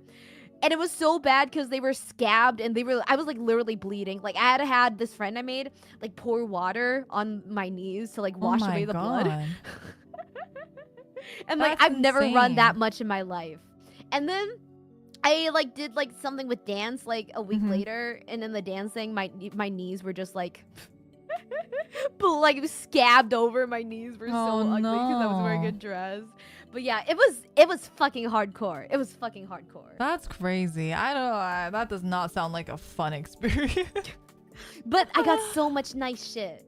I should show you. I would rather like DM them and like, can I pay you for this shit? Like I'll pay for the fucking shipping. Like I just don't. I've tried to do that with stuff I missed. I'm like, oh, are you selling? But like either they weren't or like they didn't answer. Oh. But yeah, some of the stuff's really nice. Like I would literally pay to buy this. Right. That's crazy. I don't think J-pop has anything near that level. I think the closest thing that I've seen with J-pop is like at certain concerts, like a event or like a birthday. If it's like one member's birthday, some people will start handing out glow sticks of that member's color, so that you like know, like, oh hey, by the way, use this glow stick on this day and stuff like that. That's about the closest. But one time I went to a play in Japan, and there were photo cards. It was like a 2.5D play, and there were photo cards of the actors, and I bought one for like keepsake. I didn't really like care that much. I had a couple actors that I liked, but I wasn't like cuckoo over them, so I didn't really care that much. But I bought a couple, and they were blind boxes, and you would see all the girls like outside standing there like to trade. And you would have to go on Twitter and like look for people and see what they have, and you would like walk around and like trade with them. But I was like, this was like one of the first times that I had been to Japan alone, and I was by myself, and I was like, I feel too shy, and then my Japanese isn't really good, so I don't really even know how to like search the Twitter tags. Like I'm not in the community, like I don't know how to like find this, but I could tell that that's what everyone was doing. I just like didn't participate in it, but it seems very orderly in that version of it. I've never seen people stampede though. That's insane. Yeah, it was Do you ever it was like an experience? Do you ever take like binoculars and stuff to the concerts? I tried, but I Mhm. couldn't find where to get them. Oh. But I was like talking to this other like Korean fan, and she bought binoculars. It's funny because I told my parents I was going to a play and they were like, oh, you should take these, and they gave me their binoculars that they usually take at concerts, like to their concerts, and it was actually really nice having the binoculars at the play because my seats weren't like super good. I was on like the second floor, so it was super nice to be able to like see from far away. Yeah. All right. I also have Nick- glasses, so I feel like binoculars yeah. would be like. But you could just put them on top of your glasses. Oh, can you? Yeah. Like Oh, it is won't that open- encase you it, can? but you just like hold it to your glasses. I Oh, think. okay. But next question, we have not gone through very many of these. So many questions. I mean, we don't have to go through all of them, but It's okay. I'm fine until 4:14 my time. So that's like all right, this is like an another hour. hour. And 20 minutes. An Yeah. hour and 25 minutes. Like an Okay, hour and okay. 30 minutes. Well, we can, we can see where we're at. I mean, we don't have to go through all the questions, so it's fine. All right, we have fan cam for one member. So I believe in Korean this is called jikcam. Like, yeah, it's like one. It only focuses on one member the entire time, or a view that has all the members. All right, okay, ready? 3, 2, 1. All member view. One member. Ah, you're the jikcam enjoyer. Yeah. Well, I do like a member. I do watch like. I feel like I mainly watch like the full stage only to like learn a dance. I feel like that's usually Really? the only time I'll watch like a full stage fan cam. Really? Yeah, because if I want to see the dance and stuff, then Wow. usually I'll just watch the dance practice. Right. Because that'll be cleaner and less things in the way anyway. Right. If I want to watch the And it's full not stage. shaky or anything. And that, yeah, unless it's like a special stage at an award show, because award shows always have really shitty camera work. Oh. Then I'll also watch like just like the full stage fan cam. But Mm. otherwise, I really only watch them when if I like need to learn a dance. Interesting. I prefer all member views because I also like, I just will, because if it's an all member view, that means the camera's not moving, right? It's like, Yeah. it's looking at the whole stage. I like to like go rewatch it multiple times and like watch different like, oh, this person's interacting with this person or like doing this, like that sort of thing. And I'll just like rewatch it a bunch of times or like focus. My eyes kind of dart around everywhere. I think one member fan cam, sometimes it feels like a little too intimate for me. I don't know how to explain it, but something about it makes me a little uncomfortable. Well, okay, I will say during like the produced fan cams, I don't Uh-huh. like that they look directly into the camera. Ah. That, or at least for some of the series did that. I Yeah. don't like when they look directly in the camera. But like for Yeah. like music shows, Mhm, they don't look into the camera because right. They're looking they at record the fan audience or something. cams. Yeah, when they're like recording the stage, they're looking Right. into like the actual camera or like Right. the audience. So I like Right, that right. more. I can see that. I can see that. No, I don't know. Something about it feels really weirdly intimate, and I don't like it. Senpai, is there something you want to talk about? I don't know. Something about it just makes me feel so uncomfortable. I don't know why. Do you want to? Is there something you want to talk? Do you want to talk you about know, it? I genuinely don't know why though. I wish I could tell you that the therapy session won't work if I don't understand the root of the problem. Alrighty, next question though is lottery versus open sales. So this is like, would you rather fight your ISP to get the tickets, or do you prefer entering a ticket lottery and just hoping that you get the ticket? So lottery, the perks are that it's kind of more like quote unquote fair, but So you don't lottery have any is autonomy. entirely random, and Right. open sales is who's the fucking fastest, right? Right. All right. Do you have a choice? Yeah, and my Okay. answer differs. Oh, I have a choice, but I will say my answer differs depending on who I'm fighting. Am I fighting Korean fans or American fans? Whatever's worse. Okay, yeah, but yeah, I have an All right. answer. Okay, I'm ready. Okay. Oh yeah, first come first serve would have been a better Yeah. option. Sorry, I should have written that. All right. 3, 2, 1. Lottery. I cannot fucking compete against K fans, man. No, cannot compete. I was just telling Amoria this, Actually- but we were talking about how my friend, she was a crazy EXO fan, and she literally went to like a PC Bang and paid a bunch of middle schoolers to be on the ticket sales with her, and they like fought for ticket sales. Like, I can't go up against someone who has an army of children. Like, there's just no way. Actually, there's a proxy, I think it's in Korea, Mm. and it's people who you pay like you give them your accounts Mm-hmm. and they'll ticket for you. That's crazy. That's like literally the same And concept. Yeah, that's what I did for one of Stray Kids concerts, and that's why I got like almost like barrier, like front Wow. row. Like I was like literally one away from front. It was like the girl next to me was front row, and I was like right beside her. So But yeah, also like yeah. scalpers are like fucking awful. So I don't really do first come first serve / open I don't sales. feel like there's really scalpers in like I think scalping is definitely an American concert problem. Right. I haven't really encountered scalpers in Korea though. Like there's these proxies which are kind of, but they mainly do it on like commission. Like they just don't buy them up and then sell them usually from what I've seen. Like a little bit. But it's mainly just like you contact them in advance, like before they go on sale. Makes sense. And I feel like I feel like if I don't get lottery, I'm less upset than if I don't get first come first serve. Yeah. Like if you're trying to fight for first come first serve and you don't get it, like that's fucking annoying. And then you see the scalpers or whatever, it's like really frustrating, and then you start blaming stuff like, oh, my internet was bad, or whatever it is, I should have woken up like 2 minutes early, whatever the issue is, you're gonna like blame it. But I feel like with lottery you feel almost like, oh well, I couldn't help it, there was like nothing I could do about it, right? You feel more at peace.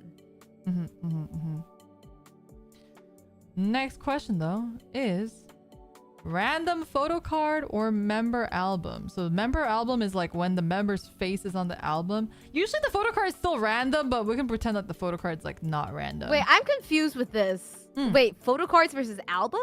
Like what do you mean? No, like you know how like when you buy an album, sometimes it's random what photo card you get inside? It's always random what photo card you get. Right, but nowadays they make those albums that have like each member's face on it. The photo card is still random, but like the album is like has the member's face on it. I don't know if you've That's seen usually those. that's usually really rare that it's if you buy like a member specific album, usually you still like all the other members you can still pull them. It's not just that member. Right. The photo card's still random. But pretend that the photo card is not random. I'm so confused what this is at. What? Like, would you rather have a random photo card, or would you prefer to like buy a album knowing what photo card is in there? But they don't do that. That's not a thing. Can't you buy the member albums where it has their faces on it? No, I've seen one group that has done that, but no, senpai, when you buy a member exclusive album with a face on it, there's still the other members' photo cards are still in that. Right. Like, so it's not like if you buy a album with Han Ji-sung's face, you can still pull any of the other Stray Kids members. You aren't guaranteed. Right. So I mean, I was what's kind the of saying question like asking? hypothetically if the photo card was not randomized, I guess. But I guess you would always pick the member album in that case. Yeah. Okay, let's rephrase the question then. Member album versus like generic album, like non-member album. So regular album versus like member specific album. Like if you had to only buy one. Yeah, okay. Okay. Oh, right. Only buy one. Yeah, you can only buy one. Which one are you gonna buy? Okay. Well, I'm not thinking because like if it was like one group, I'd want the member album, but if it's another group, I want the group album. Okay, ready? In general. Okay. All right. 3, 2, 1. Member album. Group album. That's just for Stray Kids though. But if it's for any other group, I want my bias. Member. Interesting. But just for Stray Kids. I mean, I do still buy the member exclusive albums and I like them, but because I like all of Stray Kids a lot, I think I'd rather have. If I could only have one, I think I would rather have their stupid, ugly designed group album. Yeah, because usually the member albums are better designed too, and they have like nicer, Yeah. Like, images yeah, and there's stuff. One ones for their One Iric Diary album, and they're the member exclusive ones are so fucking gorgeous. They are so pretty.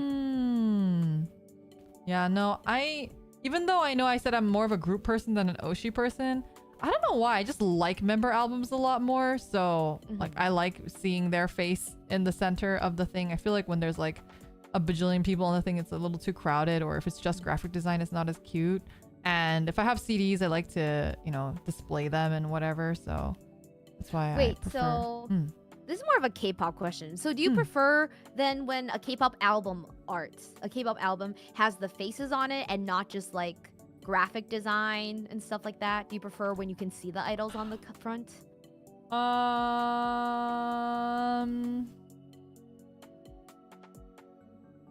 It kind of depends. I think like because I don't buy albums very often. So if I am buying one, that means I really like it and I probably want to display it somehow. So for me, with the displaying aspect of it, I kind of want their face on it, because a lot of the graphic design ones, while they're very nice and well designed, they're usually pretty plain and there's not much to look at. So probably if I'm displaying it, I want the face on it. I think the big leaning that I had here was the iLife album that I have. I own both the member album and the group album, but it's not their face, it's the anime characters, and I like the member one a lot more than the group one. Because it's like one anime character as opposed to 7. Yeah. But obviously that's anime. It's not like a photo of their face. So I don't know. I might feel different. Okay, I see. Because Stray Kids, all their recent albums, like for the last few years, have all been graphic design. And I'm like, guys, like, okay, if it was good graphic design, maybe it'd be different. But damn, I don't see their faces and the graphic design looks fucking shitty. Like, yeah. Give me something. Yeah.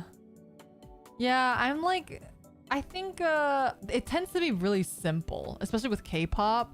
A lot of the graphic design albums are so simple and plain, which is like cool, but I don't know. I just find it a little bit boring. It's not fun to collect or to display, you know? Yeah. Like for one of IZ*ONE's albums, they have their faces on all of them except one, their Bloomiz Fiesta album. It's literally just a box with a solid background and like some very minimalistic flower like lines on the front. And like that's it. That's the entire fucking album. I feel like as someone who was formerly like a JYP stan as well, like JYP graphic design has never been fucking good though. It's like fucking awful. It's always been fucking awful. I feel like there are some cool concepts, like I think EXO and Infinite both had this. I really like how their album thing was every album is the same logo but in a different style. Like the Infinite was the infinity sign, EXO was that weird hexagon thing, but every album has like a different take on the logo and a different graphic design style. That is cool. If it has something like that, I'm okay with it, but in general, we're not going to get something cool like that because that takes a lot of money and thought, you know? So yeah, I have to agree with you there. All right, next question is rotating centers versus no center. So rotating center means that the center person changes. Maybe every single, it's like a different person in the center. No center is either they're all kind of singing generally, or there is one center and they don't like they have the main vocal basically. And so maybe we should choose like rotating centers versus no center versus fixed center. Versus fixed center. Yeah. Okay.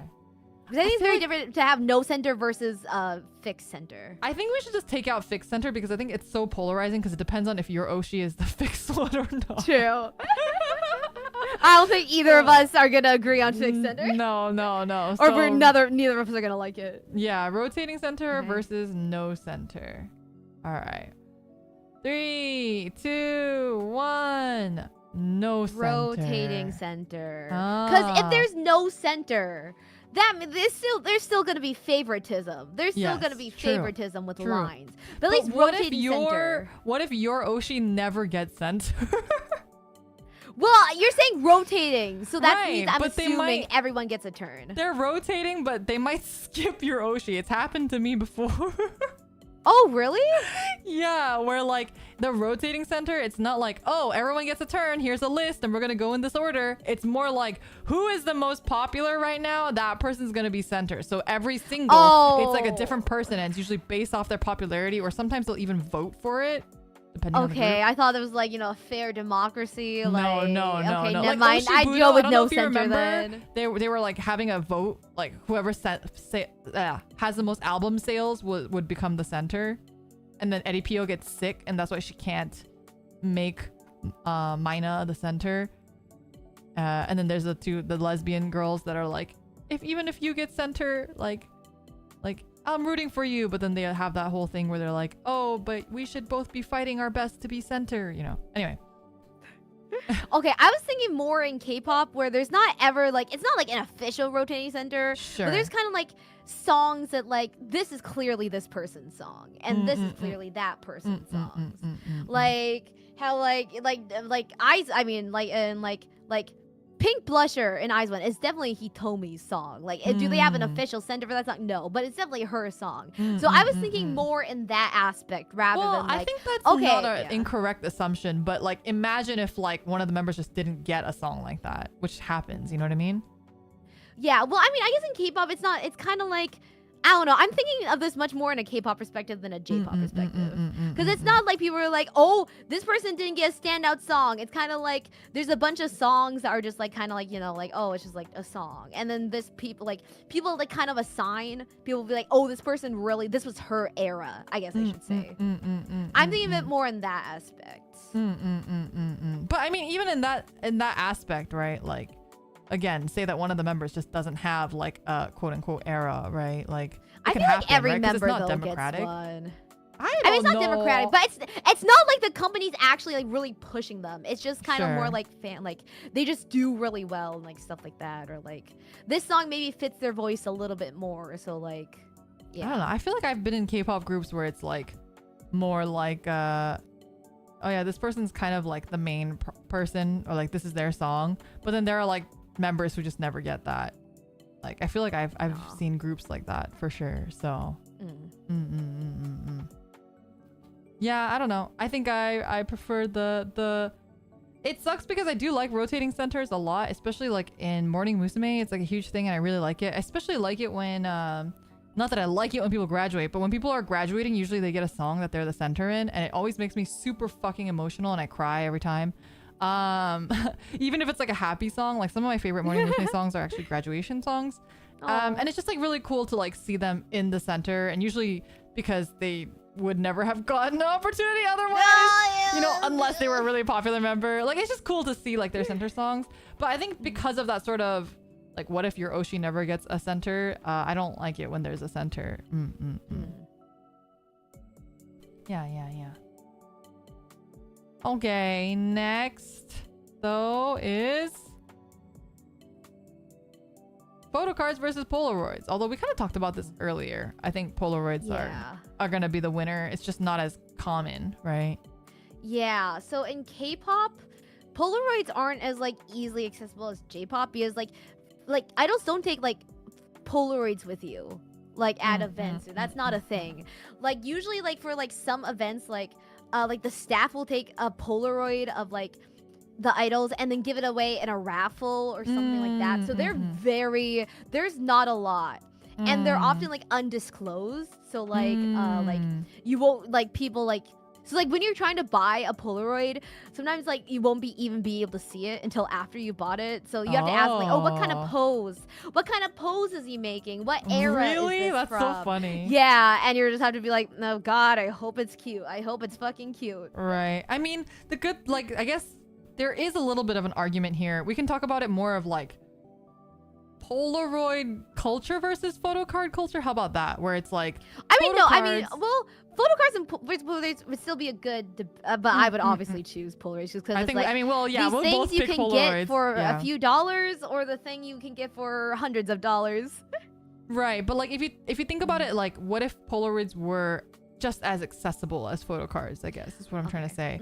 So like if they were equally accessible, but like photo cards, the downside is that everyone has the same one, right? Polaroids, every single one is unique, so it's gonna be different. But the image in the photo card is gonna be a lot clearer and a lot nicer than the Polaroid, because the Polaroid's gonna be like kind of shitty and blurry and whatever. Okay. So are we doing the hypothetical scenario is of like each album you got one photo card and one actually taken Polaroid, or is it like a Polaroid that's printed? No, an actual Polaroid. Oh, okay. But let's pretend that for this particular question, let's pretend that it's not personalized. It's not like you are in the Polaroid, and it's not like you took the Polaroid or you weren't there. But it's just It's but just it is a one in a one in a million. Yeah. Million. Like okay. Yeah, one of a kind. Yeah. All right. Let's go with that scenario. But like it might be blurry or the lighting might be shit, and you know how things are with Polaroids. So yeah. All right. 3, 2, 1. Polaroid. I want to be special. Yeah. There's some photo cards I have that I haven't sold that I don't really care about the pose or like how it looks, but I have it because it's really rare. Oh, like what makes a photo card rare? So, in K-pop there used to be just like the standard photo cards you get in an album, but after COVID hits, K-pop companies were looking away to make money, so they started doing something called pre-order benefits, where like if you order at this certain store, like pre-order the album. Yeah, Jpop has this too.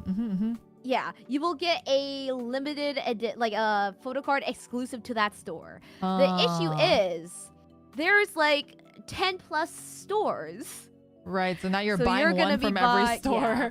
And they don't show you what they look like. Like sometimes they show you like a really blurry picture. So like maybe you can make out like, oh, what photo shoot or what scene from the music videos is from. But you can't pick out like faces or anything. So either you buy them all or it's a gamble. So like rare ones are just ones that are like just like very, sometimes even very restored. Like there's this one, like some like American K-pop stores do this, and they're really expensive.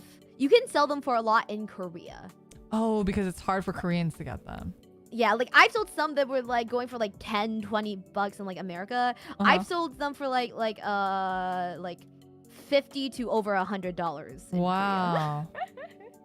Or so some of the ones I have, Stray Kids, are really rare are ones when they first started doing this. Because when they first started doing this, people were like, oh, what's exclusive photo card? And now because this is one of the first ones, it's like really not rare. a lot of people have them, sort of thing. Yeah, and it's of the most popular member of the group. So I think I could sell this photo card for at least 500 minimum. Holy shit. Like minimum. That's crazy. You should sell or it. it can just be then I can't say that I can sell it. I want to be special. I see. I mean, if it's like not your favorite member though. Well, he's one of my favorite. He's like my third favorite. Jesus but Christ, I don't really care about the pose. I see. All right. You would still choose Polaroids too? Yeah, I think like but is that kind of just because you said you don't really care about photo cards? Yeah, anyways? I don't really care about like photo cards that much. I think the cool thing about photo cards is like I feel like they look really nice when you like decorate them. You put them in a top loader and like you like can do all this cool stuff and it's like pictures really clear. Like all the Polaroids I have are really fucking, they're really ass. Like honestly, the photo quality is ass. The lighting is ass. Like the girls are Asian, so they have black hair and the background is black. So like it's just bad. And the ones that I have of my Oshi, she was wearing a black mask too. It's just, it looks like shit. Honestly, it looks really bad. But But it's your shit. Yeah, exactly. Like something about it being like unique. No one else like, has this shitty ass photo except you. Exactly. And something about that, it means a lot to me. I used to also have Denpagumi Polaroids, and these were also random. So what you would do is you give them like $10 and you stick your hand in a box, like a big tissue box, and you pull out a random photo card. And so that was just what you got. And I would trade other people for different members and stuff. So that's how it worked for that one. So it's not personalized. It's not like I was there when she took the photo or anything, or I asked for a certain pose. It's just like, you know, a Polaroid. But something about it just felt really special because I know that there's not another one. Yeah. I should show you the Kpop Polaroids I have. But yeah, it's just the thought of like, oh, no one else has this one photo in the entire world. Something about it feels special. Yeah, definitely. Okay, let's just do a couple more before we stop here because my eyes are getting really dry again. Okay. All right, here we go. Next one is company SNS versus individual SNS. And for those who are not familiar, SNS stands for social networking services, I believe, and it just basically means social media. So it's like a Korean way of saying social media. So company SNS is like what IZ*ONE had before they disbanded, where the company operates a social media account and they post pictures of the members and whatnot. And then there's individual social media account where individual members can post images themselves. And I know it's going to sound like it's really obvious towards individual, but I will say that the benefit of a company social media is that sometimes individuals, won't post for weeks. But the company social media, you are guaranteed to have images, and also you get like cool behind the scenes footage that like maybe certain individuals wouldn't post themselves. It's also a lot more consistent. Yeah, for at least K-pop, at least like the members, like it's not just like the staff taking a picture and then uploading it. Like the girl or the idols will can write a description or they write their own description, but they're just not like handling it. Yeah, so it's not like all just like company. Yeah. Actually, it's really funny. Stray Kids, because with K-pop, usually like in the beginning of their career, it'll just be company SNS, and then later on they'll let them make individual. But it's so funny. Stray Kids just got approval to make theirs, and everyone made one except my bias and my bias record. No. See, that's the problem. And some people, and I've also seen individual social medias where they will just delete their social media. I've seen that happen with K-pop. Like they'll just out of fucking nowhere, without any warning, they will delete their social media, and then like months later, or like even like you know, a year later, out of fucking nowhere, they'll remake it. Like it happens, and it's really unpredictable, and it can be really worrisome sometimes. You'll see them still like on stage or in the other members' social medias, but I've definitely seen many instances of idols just out of fucking nowhere deleting their social medias. So it's a common thing that happens, or some people just decide not to partake in it because they don't want to. So with all those caveats for individual social media, so there's a chance that your bias may not have an individual one and whatnot. So keeping that in mind, which do you prefer? Let's do it in 3, 2, 1. Individual. I think I still prefer. I actually don't really care that much. Like I don't keep that much, even with Stray Kids like Instagram and stuff. I don't really keep up that much with it, just because I don't like use Instagram that often even. And if I do, I'm just like DMing friends. I'm not like actually scrolling my feed.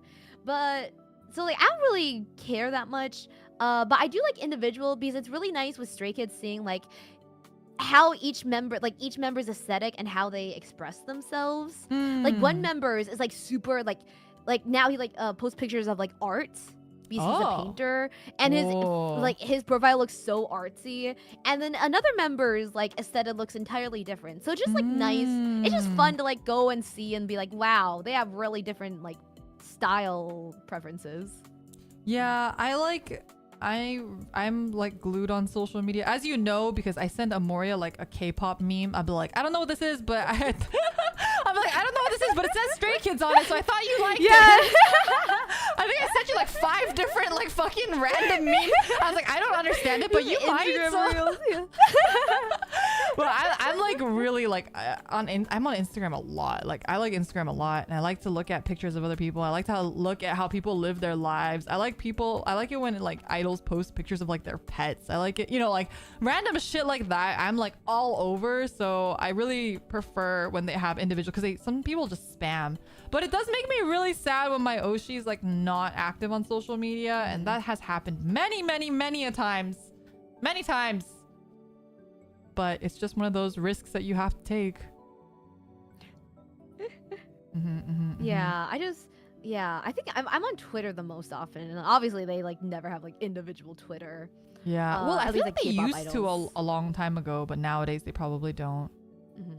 Oh, true. I remember Yeah. second gen idols often have like individual Twitters, but yeah, all of not the anymore. JYP idols that I watched all had individual Twitters. Yeah. But yeah, nowadays not so much. I don't like Twitter. Twitter makes me sad. I'm on Twitter so fucking much. I can't be on Twitter, or it just makes me so fucking depressed. I like literally can't. Like at least Instagram, I can just not read the text, I just like, oh, pretty picture. Oh, cute. Oh, this girl's so hot. I'll just like kind of do that, or I'll like scroll through reels and whatnot, and then send Amoria many memes. That's what I do. And it'll be like, thanks, Grandma. Thanks for thinking of me. I saw these stray kids.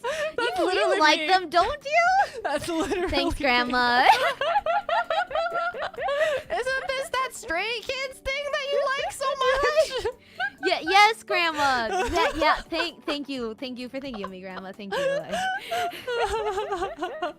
Literally, I'll like anything that pops up my feed that says stray kids on it, I just send it to Amoria. Just instantly, you just see the words and you just like send it to me. One day you're actually gonna send me like a hate video, just because you were like, oh, stray kids. Oh no, I hope not. I usually, I'll try to pick stuff that I think is like cute or funny. Like I don't know who they are, but I was like, oh, this is kind of funny, or this is kind of cute. And I'll send it. Because like, if I think it's cute and funny, I don't even know who the fuck these people are, you will find it much more cute and funny. You know what I mean? That's the logic that I'm going by. Hey, you should be grateful. You're probably the only person that I send memes to because you're the only person I have on Instagram. It makes me honored whenever friends send me stuff and I'm like, you thought of me? You thought of me? Me? Yeah, exactly. Just during your day? But like, I have a friend who like, I feel so bad because I literally, her and actually my roommate too, I just spam them. Like I'll spam, sometimes I'll go back to our Instagram messages and I'll see, because I'll be like, oh, I should send this to them. I'll send it to them and I'll realize that that's like the 5th meme I had sent to them that day and they haven't responded to the first one even. I'm one of those people. I'm like, oh, god damn it, maybe I should stop sending them more memes. They're probably sick of my spamming. They're like another note and they're like, oh my god, it's fucking another Instagram reel from Yeah, Laura. oh god, they were sending me fucking weird ass Instagram memes again. Now I have to respond to all these. I know. Literally, like actually though. So funny. Yeah, but I think we'll probably have to close it up here because my eyes are getting really dry. Wait, is there any on the list that you really wanted to do? Oh, is there anyone that you wanted to do? What do we have? We have Oshi group blows up in popularity. Oshi group stays at current popularity. Oshi promotes individually group promotions. Foreign members, no foreign members. Bad English lyrics, no English lyrics. Good song. Oh, this one. Good song with bad lyrics or bad song with good lyrics.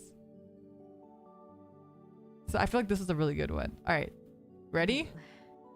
Yes. 3, 2, 1. Good song with bad lyrics. Good song with bad lyrics. Because the bad lyrics can become a meme. Like, fuck, my boob and booty's hot. Yeah, exactly. Or like, God, that's so fucking funny. I think if you have a good song, you can eventually brainwash yourself. You just gaslight yourself into like not thinking about the meaning of any of the words. But I feel like, okay, this only works when it's like bad lyrics though. If they're like kind of like boring or like really forgettable lyrics, that's different. Right. But if they're bad lyrics, it can like, it's like the EXO. Okay, well, I've done this. I've had training because EXO songs, all of the lyrics are fucking cringe. Have you heard any of like the old EXO songs? like wolf. You know? Yes. Yeah. They literally Like, what's the say, cheese line? Yeah, like I'm gonna put you in my mouth like cheese. Cheese. They literally say that, and most of the lyric is like, it's just I'm a wolf, I'm a wolf. Yeah. 내가 사랑해요. I'm a wolf and you're a like. It's like I'm a like a beauty. It's like Beauty and the Beast. So it's like I'm a wolf and you're a beauty. They literally say that. 난 늑대고 넌 미녀. Like it doesn't make any fucking sense. It's so bad and so cringe. I think I told you guys this during the karaoke, but literally it was so bad that I had to listen to most of EXO's music after that. I purely listened to EXO's music in Chinese because I can't understand it. I'm not joking you. I literally listened to EXO Chinese for most of the time that I liked EXO because I can't. So that's why I can like I learned some Chinese from listening to all the Chinese lyrics. It's like 我是 wolf, 我是 wolf. Ow. They still say 사랑해요 in Korean though. 사랑해요. 我是美女, 我是狼. Like oh, 你是美女, 我是狼. Like that. Yeah. You still remember it? I still remember it because I listened to the entire fucking song in Chinese all the time. I never listened to it in Korean. I would go to karaoke and my friends would try to sing EXO songs and I'd be like, I'm sorry, I only know the Chinese lyrics. And they'd be like, what is wrong with you? You're Korean, what's wrong with you?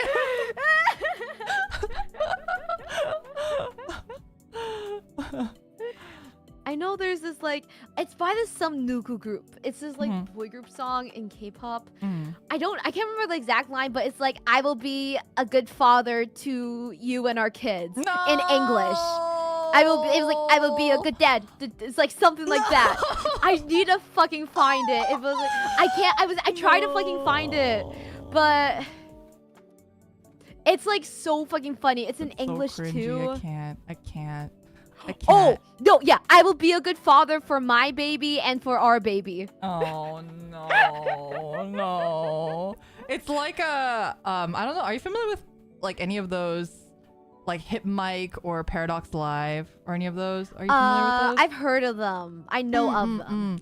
So Paradox Live, okay, wait, I feel like you need to check out Paradox Live because the anime is airing right now. You might actually like it. There's actually a group called Bae, and they have a member who is K-pop, like his whole. Oh wait, I know this.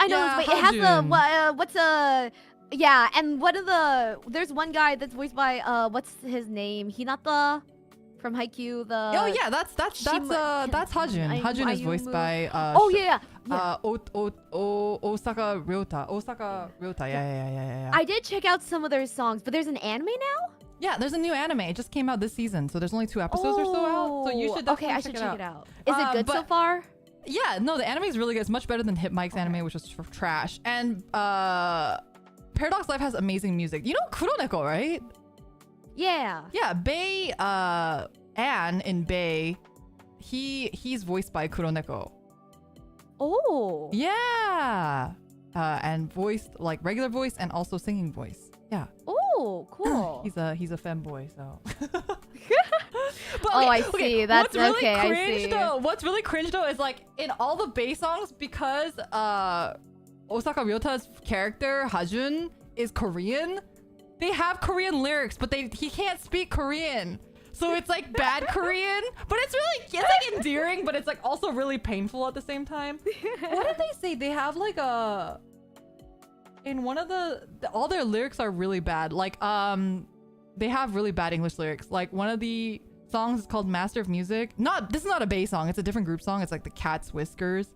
They have also a horrible name. But anyway, the Cat's Whiskers have a song called Master of Music, and there's like a lyric in it that literally is Master of Music, meow meow meow. Meow meow meow. And it's like these guys, because they're like the Osan group, so they're all like the older guys. So it's like in this deep gravelly voices, like Master of Music, meow meow meow. Meow. Wait. And there's also a song called Bermuda Triangle by Bae, and that one has a lyric that's like Hakuna Matata, don't tell me what to do, mama. Every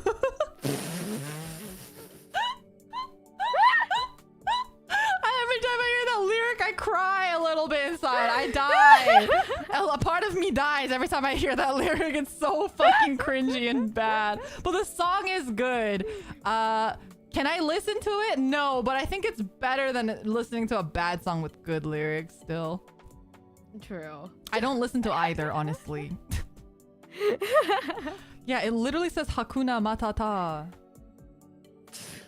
Yeah, it's in the Bay song called Bermuda Triangle. Anyway. Wait. I will check out this anime. Yeah, maybe you'll like it. The visuals are really nice. Oh, it's so good. Bay has like my favorite character designs too, and they're the main characters of the anime, so. Oh, okay, nice. Yeah. The girl's hot. That's femboy. Heh?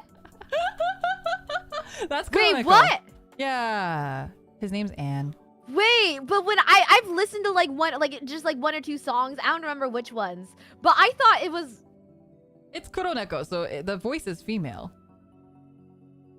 Because Kuroneko is female, so. Yeah. But the character characters is are. male.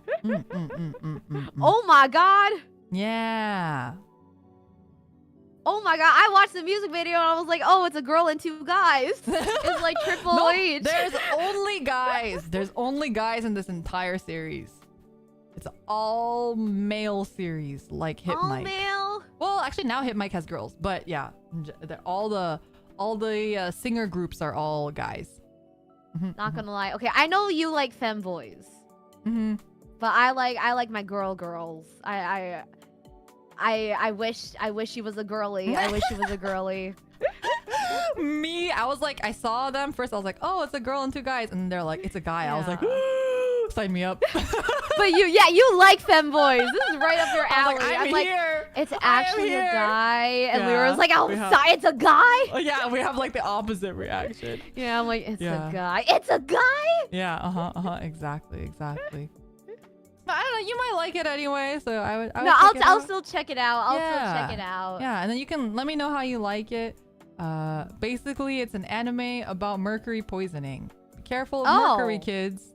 Don't break open your old thermometers. If you guys have seen the Paradox anime, if you've seen it, chat, you know what I'm talking about. But literally, it's my roommate and I were joking the entire time. We're like, is this just like a weird like mercury PSA? Like, what is happening? They make it seem magical, and we're like, I think this is just mercury. Anyway, you'll see when you watch it. It's pretty funny. Okay, I'll check it. Okay, I guess I guess. Thanks for the heads up. Giving you anime homework. Yeah. Okay, I will come back with my 3-page reports. Yeah. All right, but we're gonna end it here unless you had any other ones that you really wanted to do. Oh, I have one. Oh. Okay. Would you rather go to idol events alone or go with friends? I am definitely to go with friends. I'd like to go with friends, but only if they can keep up with me. Only if they're as into it as like I would have loved to go to birthday cafes with a friend. But if you're just like, oh, I just like want to go to one or two and then just don't come with me. Then you're gonna hold me back. I have so many I need to hit. You're either with me for the journey or you're dead weight. You're holding me. You're okay. luggage. See, the thing is, I kind of agree with that sentiment for sure. But I think my track record, generally, if I go with friends, so I only have one friend, my really good friend. She is the only other person that I know that likes iLife, so I just unload on her. I like dump, like I just write essays to her and stuff. And she's the one that I go to with concerts and whatnot. But I think I've had many people who've like told me, like for example you, like who express interest, and I would love to take them and then convert them. You know what I mean? Like there's just something really special about going to your first Chica Idol event and like the kind of spark that it's like, you know Honeyworks songs, right? Yeah. You know the song that's like Getsuyobi no Yutsu?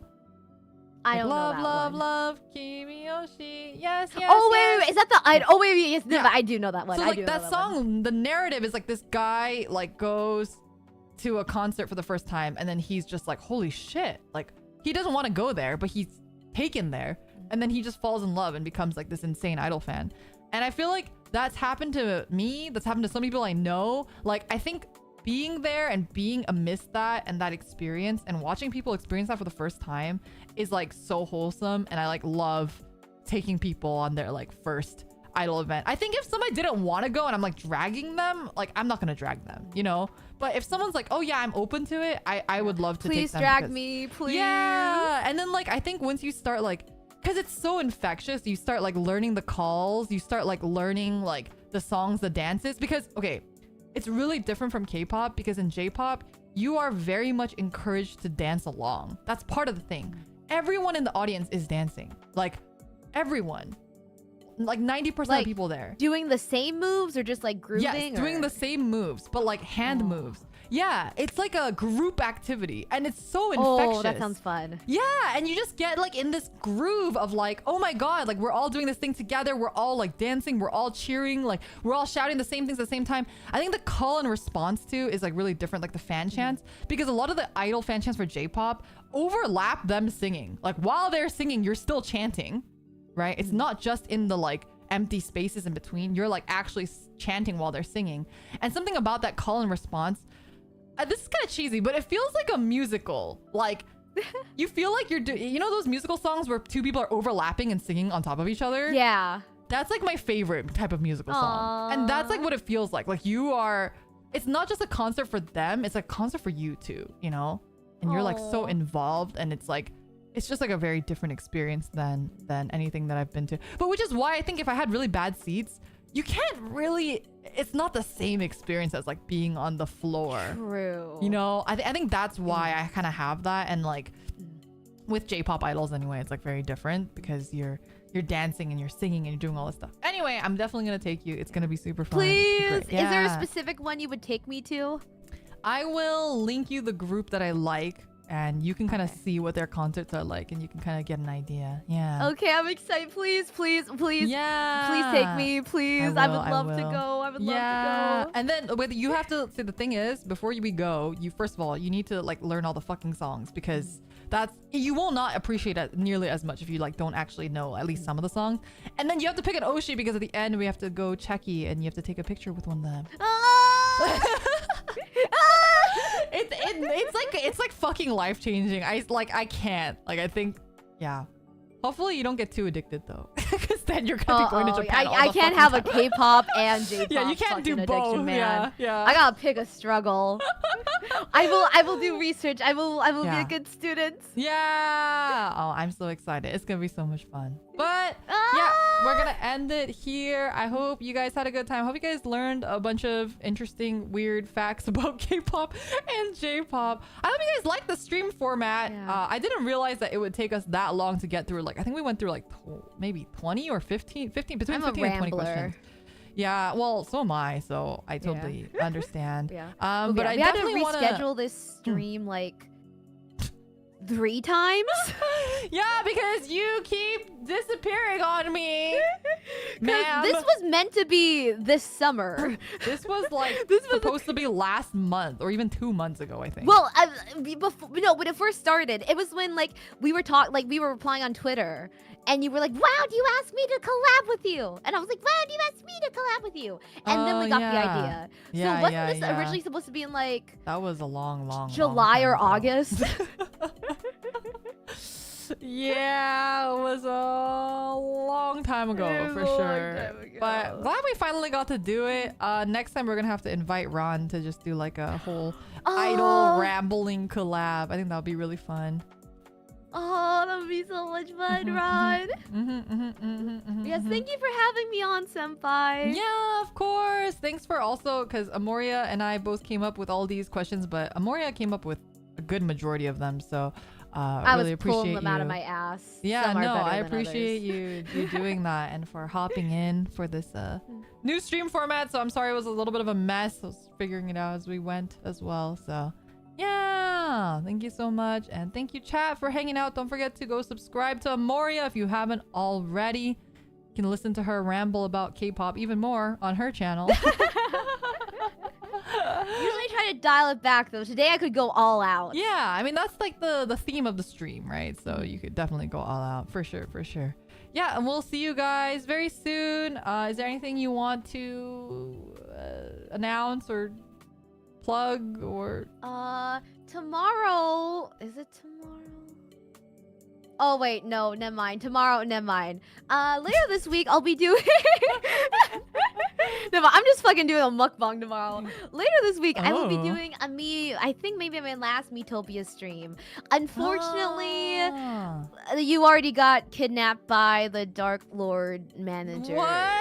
Yeah, but I think your character will be coming back this stream. Okay. I think we're getting to the part where all the VNU girls will be together. All right. And it'll be an open voice chat, so if you want to see any VNU Metopia adventures, I'll be doing that later this week. I don't know if I'll be able to stop by because every stream has so far been when I'm busy, but I've been wanting to hop in. So definitely, if I come back, ping me and I'll see if I'm free and I'll try to hop in. Ah, okay. Yeah. I can't promise that I will, but I will see if I can.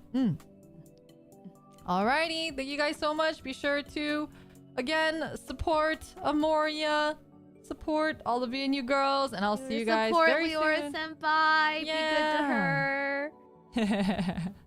Alrighty, see you guys later. Liotsu Amoriba. Amoriba. Bye-bye. Bye-bye.